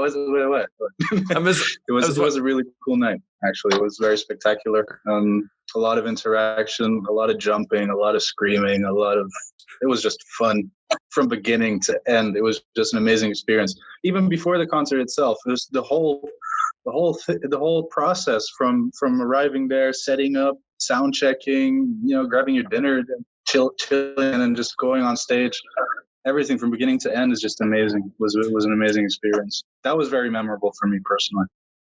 There's that surreal moment where it's everything we've been working for, me wanting to be a musician, you guys want to be musicians. This is the culmination of the beginning of that process, because now it's the first album that you're releasing and you have a party for it, and it's here. So it's the end of the beginning of that whole entire beginning portion of starting a band, playing live shows, writing music, and getting that first album out there so that people can constantly go back and listen on their free time, whether they're going on a run, going to the gym, driving, I'm trying to think of another crazy one. In a car on the highway, someone's driving like an idiot. It fuels the anger. I don't know, anything like that. But it's people are able to actually tangibly listen to it anytime they want, and it's just going forward and realizing that. I totally can see where that surreal moment stands out as a moment where it's just through this whole entire process, this is amazing. Yeah, it is. If you think about it, like you said, the meeting together, getting to know each other, starting to write, creating the songs, going into the studio, recording them. It's a huge process all behind it, and then arranging everything for the release party. It's crazy. And then the night that you actually get to do it, it just makes it that much more special. It's like the cherry on top, it's crazy. All that work you've gone through, it was for that moment. And then it just makes it that much more special. And especially with something like this too, where you have that moment where it's we did it and it's all culminating in this moment. However, it's not ending at that moment either. It's not something where you built up and it's just, that's it. There's that day and that's it. No, especially with something like music, you're creating this and you're releasing it. And it's the culmination of that point. It's we've reached it. We finally completed our goal. However, that feeling doesn't necessarily go away due to the fact that now your music is out there and people are constantly going to be discovering it every now and then, because your audience is just going to keep continuing to grow and grow and grow as time goes on. We hope so. We very much hope so. We're working towards it. So, yeah. We're making sure it keeps growing. So definitely that will happen. But one of the most amazing live moments for me was when we were playing Belgium, Réti. And it was amazing. We came there and it was like a bar or something. And the stage was really small. So Arthur had to stand off stage in front of the stage. And then there were these bands playing in front of us, and they were making good music and stuff. But the crowd wasn't really getting into it. But then we started playing and they turned their heads and they were like, oh, fuck, this is something else. And they just went completely crazy. They in this very small space, they did this mosh pitting. They were crowd surfing in a bar, and there was this lady that was actually working there, going through, and she was passed over the crowd, and People trying to open a window. Next to the stage there was a window, and it was becoming so hard because we really tried to give it all, really like a lot of energy. And I start sweating from like minute one. And basically there was one that was trying to open the window. He came on stage and he like broke off the handle. It was just complete chaos. And it was so much fun to see so many people getting into it. Even the lights, like literally the lights almost fell on the stage and people were trying to hold it. Like, don't get the lights on stage. Oh my God. Yeah, people just went completely crazy and they were just screaming like, we want more. And we have like this set that we recorded in advance, like, okay, this song is gonna start then and then on the backing track. We were like, yeah, we're actually out of songs to play tonight, and they were like really begging us, like, please just play more. Like, of course you do get that a lot, but this time it was like really massive and people were actually walking up to us like, please just play one more song. And we actually played a song that night that wasn't planned. We actually didn't play it before. It's a song that we're gonna release on our next album. Because we were still working on it, and everyone was like, "Holy fuck, this is amazing!" I'm sorry, I don't know if I can swear on your show, but are you kidding me? I don't give a shit. Yeah, that was amazing to see, like, all of their reactions, and like people were like, literally we couldn't leave the venue because everyone wanted either an autograph or a photo or merchandise. We still do the merchandise ourselves. We don't have people that do that for us. So it's always nice to have like this talk after the show. But this show was like really crazy. With 3 hours after the show, we were still talking to everyone. And nice. See, now those are the kind of stories where it's just because, like you said, like you started out and people weren't necessarily sure what was going on. All of a sudden, they're just like, "Oh my God!" And they're just like going nuts the whole entire time. That's where I feel like that's the kind of show and that's the kind of story that when, give it 5, 6, 7, 10 years down the line, you're doing an interview with like a major publication. I keep saying publication that's like that's reaching millions upon millions of people, and they're asking like, was there a moment where like you guys knew that you guys had something special on your hands? That is a story where you're like, we knew we had something special because no one really knew what was going on. We started playing. People went absolutely insane. And then after we were done, they were begging for more. We did play one more. And then we ended up walking off stage, went to the merch table, and we were there for 3 more hours because people just kept wanting to talk to us. That's how you know you have something special. And I feel like in 10 years, if you're looking back at a point where it's like, where did you guys know? That story is it.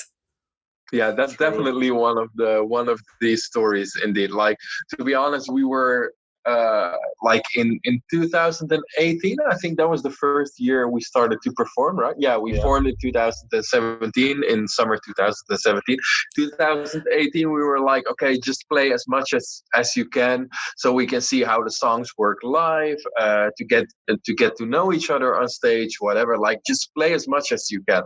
And in 2019, we started to become more, well, I wouldn't say picky, but we were more conscious of the venues that we pick, like how crowded is it, and like do they have certain stuff on stage, like what kind of monitors do they have, what kind of lighting, whatever.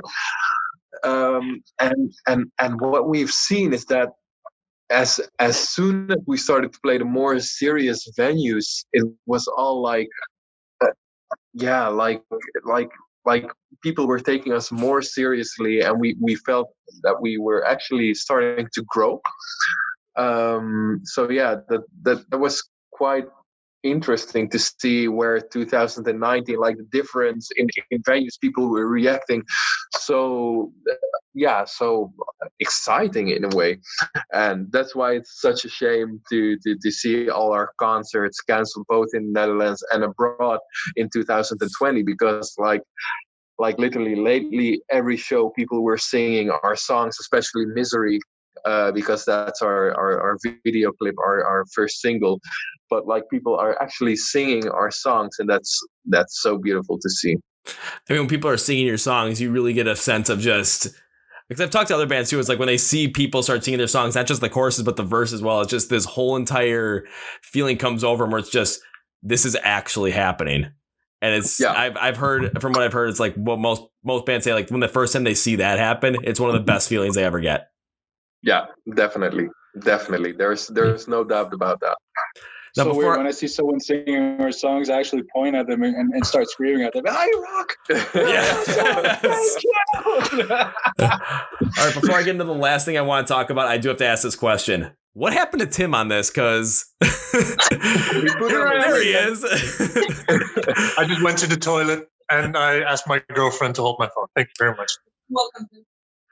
Because I was looking, I'm like, because Omar's on the story, I'm like, I'm like, okay, something's definitely going on here. I'm like, I want to get to the story. I really want to make sure I hear this whole entire thing. But then I'm like, okay, what the heck's going on with Tim here? I want to bring attention to it just so whoever's watching the video is like, okay, what the heck was going on here? Just the toilet break. I also wanted to randomly, maybe potentially, just see what happened, just to see all of a sudden, ask your girlfriend a question, be like, wait, what's going on here? Just, hey, we got another guest on the podcast out of nowhere. You never know. Yeah. Okay, but basically what we were going at the end of that, what I wanted to lead into was with, your live shows just keep going up and up in popularity and more people are getting into them. People are singing your songs. And now it's 2020 and everyone is not playing live shows, of course. So even though it's just during this time, you can't really do anything like that. One thing I've been trying to focus on with some of the bands I've been talking to is not like, what would you have been doing during this time? Because you can't change it because, none of us can change what's going on right now. So the big thing that I'm asking is, what are you guys doing right now to make sure that the band continues to grow, whether it's, your social media presence, connecting with fans online, whatever you might be doing there. And then also, because I know you guys were talking about the second album at some point, or we talked about a good amount in the first half of this podcast. What's the status on that? Because after hearing your initial album and now hearing this, the intrigue is starting to really come up there. Good to hear. Yeah, definitely. We're like trying to grow online, which is also always, people are stuck in their homes. So this is an ideal time for that.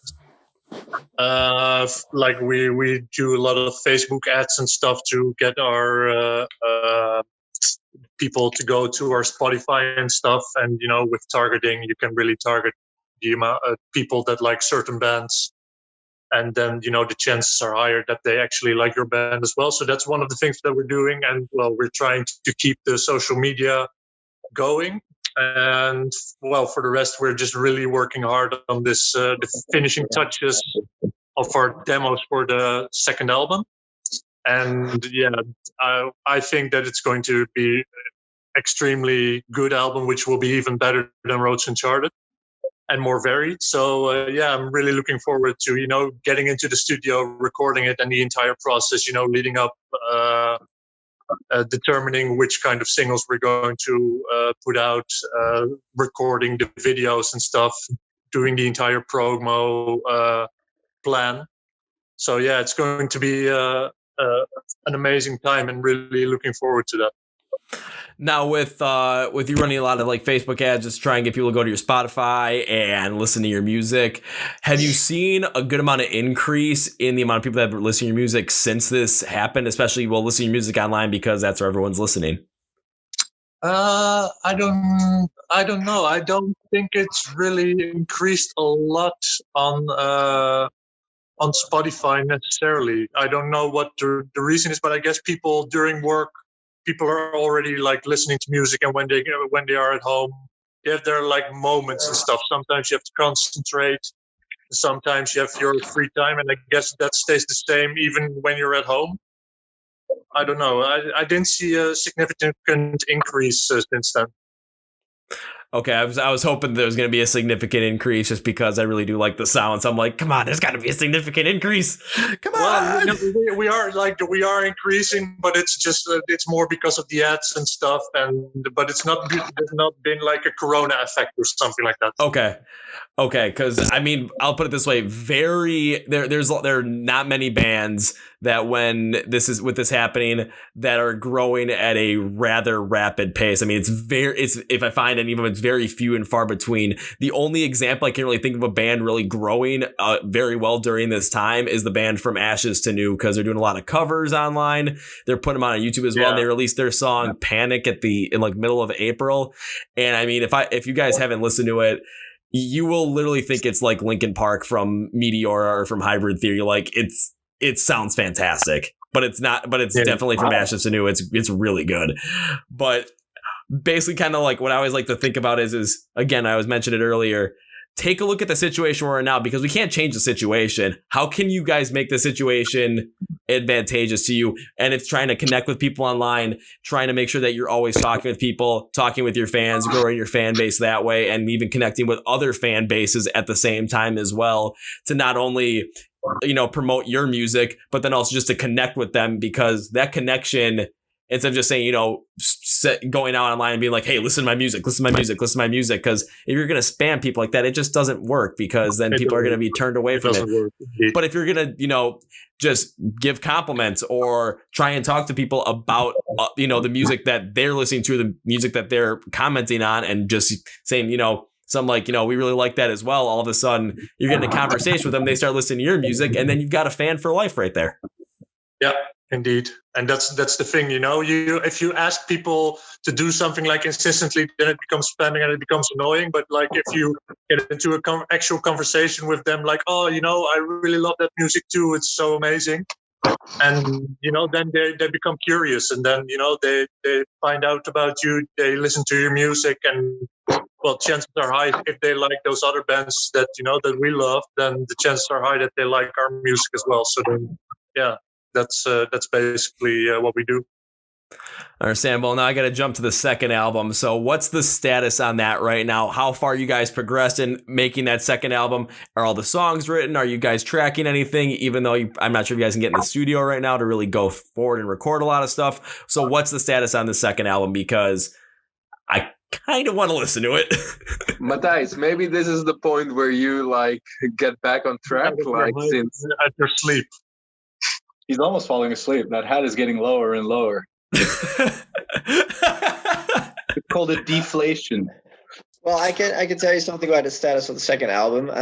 We're about to finish the demos right now. We're writing the last few vocal lines and lyrics just to complete the song. So it's about, we say to each other a lot of the times, it's about 80-90% of all the songs are finished. We're about to start recording, but also with the Corona crisis, we're just talking to our producer, which is the good moment to start recording it. And also we're thinking about what's the right way to release it, because we're expecting a lot of bands to release new stuff. Well, when the Corona crisis is ended a little bit. Because everybody wants to bring out new stuff and start touring again. We don't want to be in the big pile of new stuff. So we're thinking about all those things. So we don't have like a release date yet or something that we can just tell you. We're still thinking about what's the current situation, what's the best moment to release our new music. But I think we will start recording within a few months.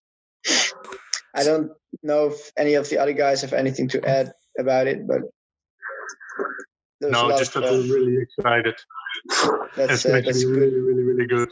Yeah. So we really try to like I said before, we're really trying to explore new horizons in a way, and that basically involves we go way more into depth, like not only instrumentally, where we have like way more new influences compared to the last album of Rose Uncharted, but also lyrically, like the way one of the reasons why this album takes us so long is because we really want to perfectionize everything. Like as soon as you put something into this world, something has to be like really good. Like you don't want to have any regrets on like, oh, we should have done this, or we shouldn't have done this.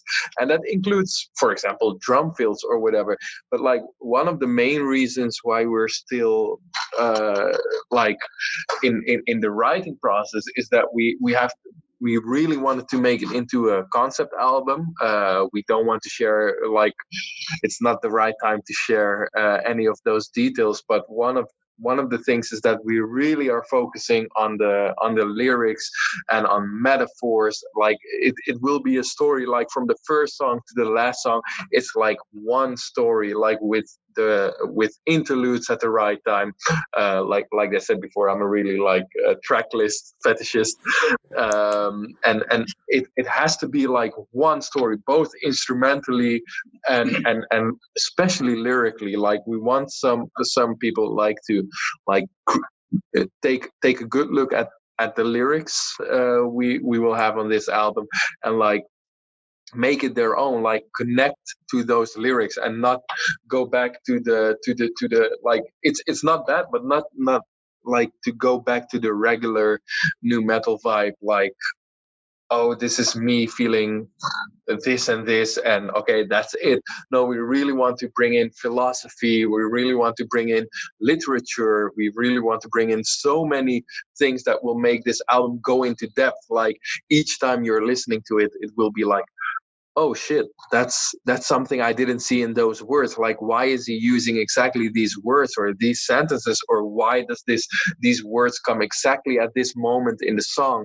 Like, there are so many things we are talking about, and as soon as you're writing a concept album, like every band will tell you, that's way more difficult than just putting songs on a certain album. Like, oh yeah, this feels good. No, we're really trying to bring out a certain message and bring in philosophy and literature. So it might take a little longer, but in the end, we all know that every one of us in the band knows that it's all worth it. Like, like both instrumentally and lyrically. It might take longer, but that just means it could easily be that much better than the first one. But it's going to be tough to beat that first one. That first one was fantastic. However, I think you guys are going to do it because I'm really interested to see just how intricate this is going to be, and not only just the message and the lyrics, but also just mainly the sound, because when you're bringing up that taking different influences that might not necessarily be in a lot of the, mesh very well or mesh ever, that people have tried, like, like that Arab folk or, more pop tendencies, try them in there. I'm very curious to see how that goes, because I feel like what you guys are going to be able to do on that album is play off of the contrast of the alternative metal style and some other styles you might throw in there, and how they're going to contrast on some of these other sounds, and how that's going to make each of the other sound or influence just really, shine brightly and pop on those songs. Yeah. So I'm real curious about that, and I totally understand when it comes down to, like what I said, being done with about 85, 90% of it, but then you have to wait until you're able to actually get in and record this stuff, and then figure out when you want to release it, due to the fact that there's going to be a lot of bands trying to release stuff right after this whole entire pandemic is over, and we can go back to start, you guys can go back to start playing live shows. I can go back to start being in the mosh pit and almost breaking my nose, getting my face cut up because someone like falls right, headbutts me. That happens. The whole thing is that especially in this time, like the amount of bands has increased like so much, like incredibly much, and it's not just bands. Like there are so many good bands out there, like some of them with like horrible promotion. Like if they would promote themselves like really good, then everyone would love them, and some others are at the top, and you're thinking like, like a lot of bands that we know would have done that better. So that's why, like, you really have to make sure that you stand out next to these bands, like what is the special thing, what is the USP that you have to offer as a band? Like just making good metal music isn't enough anymore. You really want to contribute something to, like, not only to the scene in general or to the genre in general, but also to a person's life. And that's why we're really focusing on stuff that like maybe in other times bands wouldn't have focused so much on. Like, but for example, who you might say, like, which of the bigger bands really care about literature or philosophy or whatever from front to back on the album? But for us, it's something that really makes us that actually we believe that really makes us stand out next to the other bands, because like I said, there are so many great bands. How are you going to make sure that your own great band is better than the rest, or not per se better than the rest, but like stands out to people more or attracts more people? So that's why we're putting a lot of effort in what we're doing right now. And if the writing process costs us 2 months longer, like that's the good thing about being an independent band. We're just gonna take it. Like if we're gonna put art on the market, we want to make sure it's art that we're really, really proud of. I mean, just the way that you're describing it, and just me kind of thinking about it, and just with how you're basically describing it, is the feelings I'm getting off of it, feels kind of like you're really creating something that just gonna just wow so many different people off of this, just because you're talking about like make me now I'm rambling on, but okay, let me reset that. You're talking about things that are making sure that you're staying out amongst the crowd in terms of a world where there are more bands than ever that are being known because it's so easy to find them online. You got to find a way to stand out in there by doing what you want to do and make sure that you're inspired by it, but also doing something that might be a lot different from the norm. And when you're talking about doing stuff that has philosophy and literature attached to it, and how many bands are really doing that, I can name like 2 or 3 that have done that in the past with literature or philosophy, or bringing in some sort of older cultural writings in their music and really focused in on it. And they have gone and they've done rather well with it because it's just something that's so different and stands out. But then again, they do it for what sits in with them. Take a look at a band like Ice Nine Kills with their 4th album, Every Trick in the Book. All those songs are based off of different books, but all of them have some sort of like a horror base to them. And then their last album, The Silver Scream, was all based off of horror movies, and I absolutely love the album. It's one of my favorites of all time. So kind of hearing you talk about that, I'm making parallels with those types of albums, and then other type songs where bands, bring in literature influences, like a band like Iron Maiden, which does that a good amount. And look at just kind of how they stand out with their sound, how it mixes in. Your sound and how that can mix in, I feel like it can easily have that exact same impact, given a little bit more time, give a little more time for discovery amongst the fans, and all of a sudden, next thing you know, you're going to be going on these tours all over Europe, and then all of a sudden coming over to the US, and I'm just going to be sitting here thinking, this is awesome, let's go. And then you guys going to be playing a song, and next thing you know, there's going to be some guy like getting decked in the mosh pit, and his face is going to be bleeding. You're going to be like, oh, that dude got knocked. Oh, wait, that's Kevin. Oh, yeah. Let's just keep going. You do get your nose broken a lot in the mosh pit, though. Like, it looks pretty straight still. I've almost gotten it broken. One time I've gotten hit in there a good amount of times, though, but I've only come close once to actually breaking it. I've gotten hit in the face a good amount, though, mostly around the eyes. Okay. Yeah, I know you're feeling. I'm quite short. I'm actually the shortest of the band. So I have developed a strategy in a mosh pit, especially in Holland, because Holland, everyone's, I don't know, they're giants. I don't know what there must be some weird growth hormone that I never heard of in my life. Anyway, so the elbow height in a mosh pit is my face for them. So my strategy is actually just to lower a bit and go for the rib cage. Oh, that's not bad.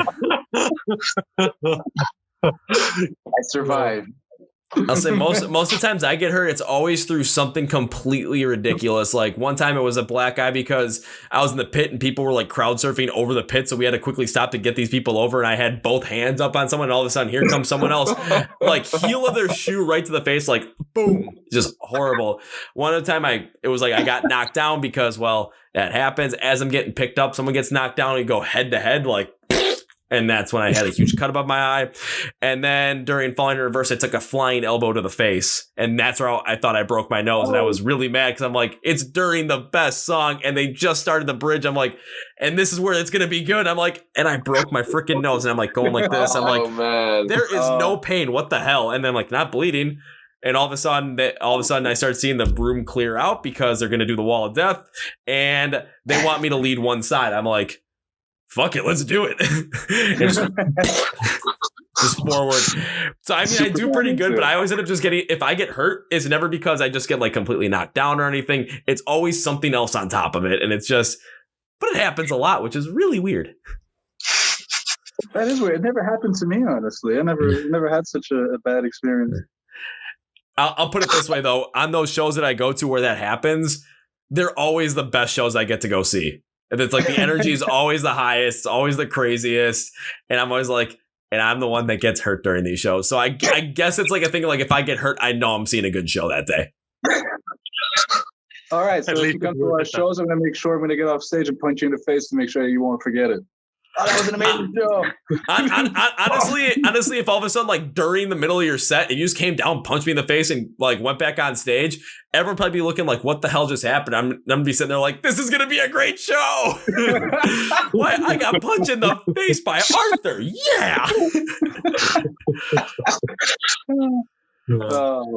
Well, honestly, I really hope I do get a chance to do that though, because I mean that would mean either I end up traveling back to Europe once this is all over, or you guys get big enough like I believe you're going to and end up coming over to the US and playing a good amount of shows, and I'm going to get to see you play live here. Or you know what? Scratch that. Why not both? Yeah, both would be awesome. That'll be amazing. You always have a place to stay if you come over, man. You can stay with us. Oh, man, that'd be awesome because I really do want to go back to Amsterdam. I had too much fun. I'm doing it again. Want to repeat those stories? I think I'm good with holding on to them for now. There's some really cool streets here that I'll show you that once you go in, you'll never come out. It's great. Oh, I'm down for that. And then watch. Well, when this is all over, I'll end up getting a chance to go back to Amsterdam, hang out with you guys, and then we're gonna have some of these crazy stories come back on this podcast. Like, all right, you remember the time that we were in Amsterdam and you did this? I'm just gonna be like, oh god, yeah, okay, we're telling the whole thing. Great. Sounds like a perfect podcast, right? That sounds like that sounds like it could potentially be the best podcast of all time. Like all these. You go into denial, we'll have footages. We're like, no, here's the video. No, well, the thing would be is even in that case, you'd probably send me the video of me doing something completely stupid. It's like, okay, no, here's the video. I'll be like, no, don't put your phone down because I'm going to overlay it over the video. And all of a sudden, people are watching the video on YouTube and just see me doing something completely and utterly ridiculous. But, everyone's going to look at me like, Kevin, you're so stupid, but that's funny. So they're just going to keep watching and loving it. So I'm good with it. As long as you're having the time of your life, man. I mean, I think it'd be pretty hard not to be having the time of my life at that point. So I think we're pretty much in the clear. Good. I'll say, well, on that note, guys, I'm taking a look at the time, and we've done 2 hours already. Time flies when you're having fun. Exactly. I've also been watching like the background behind Arthur and Omar because it started like really nice and light with the sun out, and it's just like you can slowly start seeing it just descend into darkness. There's a little bit of light left, but there's not much. Yeah. It's a nice evening, though, I must say. Yeah, I think it was snowing last night here, so. Oh, really? Yep. Like, seriously, we have like 24 degrees or 21 degrees right now, which is pretty like uncommon in the Netherlands. But yeah. Celsius, that is. They work in Celsius. Oh yeah, I'm sorry. Yeah, like so I'm trying to make the conversion in my head. Like that's like 21, 25. It's gonna be like around like 6 like Fahrenheit. It's gonna be around like 65, 66 degrees, which is really nice. I mean, last night here was like I'll put it this way, it was below freezing. That's just the best way to describe it. It was below for Celsius, it was below zero. Not nice. Insane, man. No, not for beginning of May. Just not the best. No, man, springtime. Should be sunny out there. Yeah, well, not really, but I'll end up going to run in the cold anyway because, well, why not? Well, I'll ask you guys this one last thing. Do you have any closing remarks you would like to make as we wrap this up? Yes, definitely. You're from Minnesota. Please, on behalf of all of us, say hi to American Head Charge, one of our favorite bands. We love them a lot. So please say hi to them as well. If I see them, I'll say hi to them. Or if I'm able to somehow get them on this podcast, I will definitely bring up MountainEye was the one that told us, say hi to him. I'm like, why just say hi to him? Why not actually talk to him for 2 hours? Exactly. Yeah, just add us to the conversation. That's not a bad idea. Yeah. You can always try. If it works, I might just all of a sudden give you guys the info for it. All of a sudden, you guys pop in there and be like, "Who the heck are these guys?" It's MountainEye. Oh shit! and then we have the craziest podcast of all time, or the second craziest one. The craziest one's still going to be the time we recap me coming out there and doing stupid shit with you guys. We'll be like Jackass the movie all over again. Pretty much. Well, on that note, Omar, Arthur, Matthias, Tim, I want to thank you guys for coming on the podcast. This was absolutely phenomenal. I cannot wait for your second album to come out because when it does, I'm listening, I'm talking about it. We're doing everything we can do about it because after hearing you guys describe it and what you guys are doing about it, I just got this feeling that it's going to be absolutely huge and it's going to be the one that really launches you guys in your even further into your career, the point where you guys are playing shows over here in the United States on a consistent basis. We do hope so. Thank you very much. Thank you. Thank you very much. Well, thanks, guys. And on that note, I'm going to, instead of saying goodbye, I'm just going to say, see you guys later. Bye, man. Thank you for everything. Thank you for having us, man. All right. Thank you, guys. Well, guys, that was our interview with the guys from MountainEye out of Amsterdam, and a couple takeaways on that one. One is I really think that second album they're coming out with could be a gigantic transcendent album. I'm getting the same feel of it, very similar to a feel I get on something like, Every Trick in the Book, From Ice Nine Kills to Silver Scream. I'm getting a real vibe, something like that epic is going to come out of this band. So get ready when they drop their second album, maybe late 2020, maybe early 2021. I don't know exactly when, but when it does come out, guys, you're going to hear it from me that it's coming out because I want you guys to check it out. And I can't wait to go see these guys live, hopefully in Europe and here in the United States. But if it's in Europe, my God, we're getting some silly fun stuff.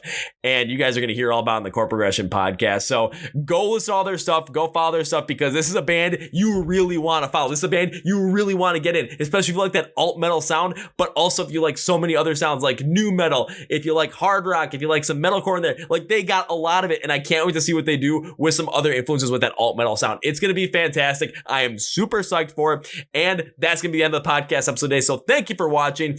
Thank you for listening. This is Kevin from the Chord Progression podcast, brought to you by My Sunday Rock 2008. And you guys know how I end every single one of these episodes with a big, healthy, and hearty see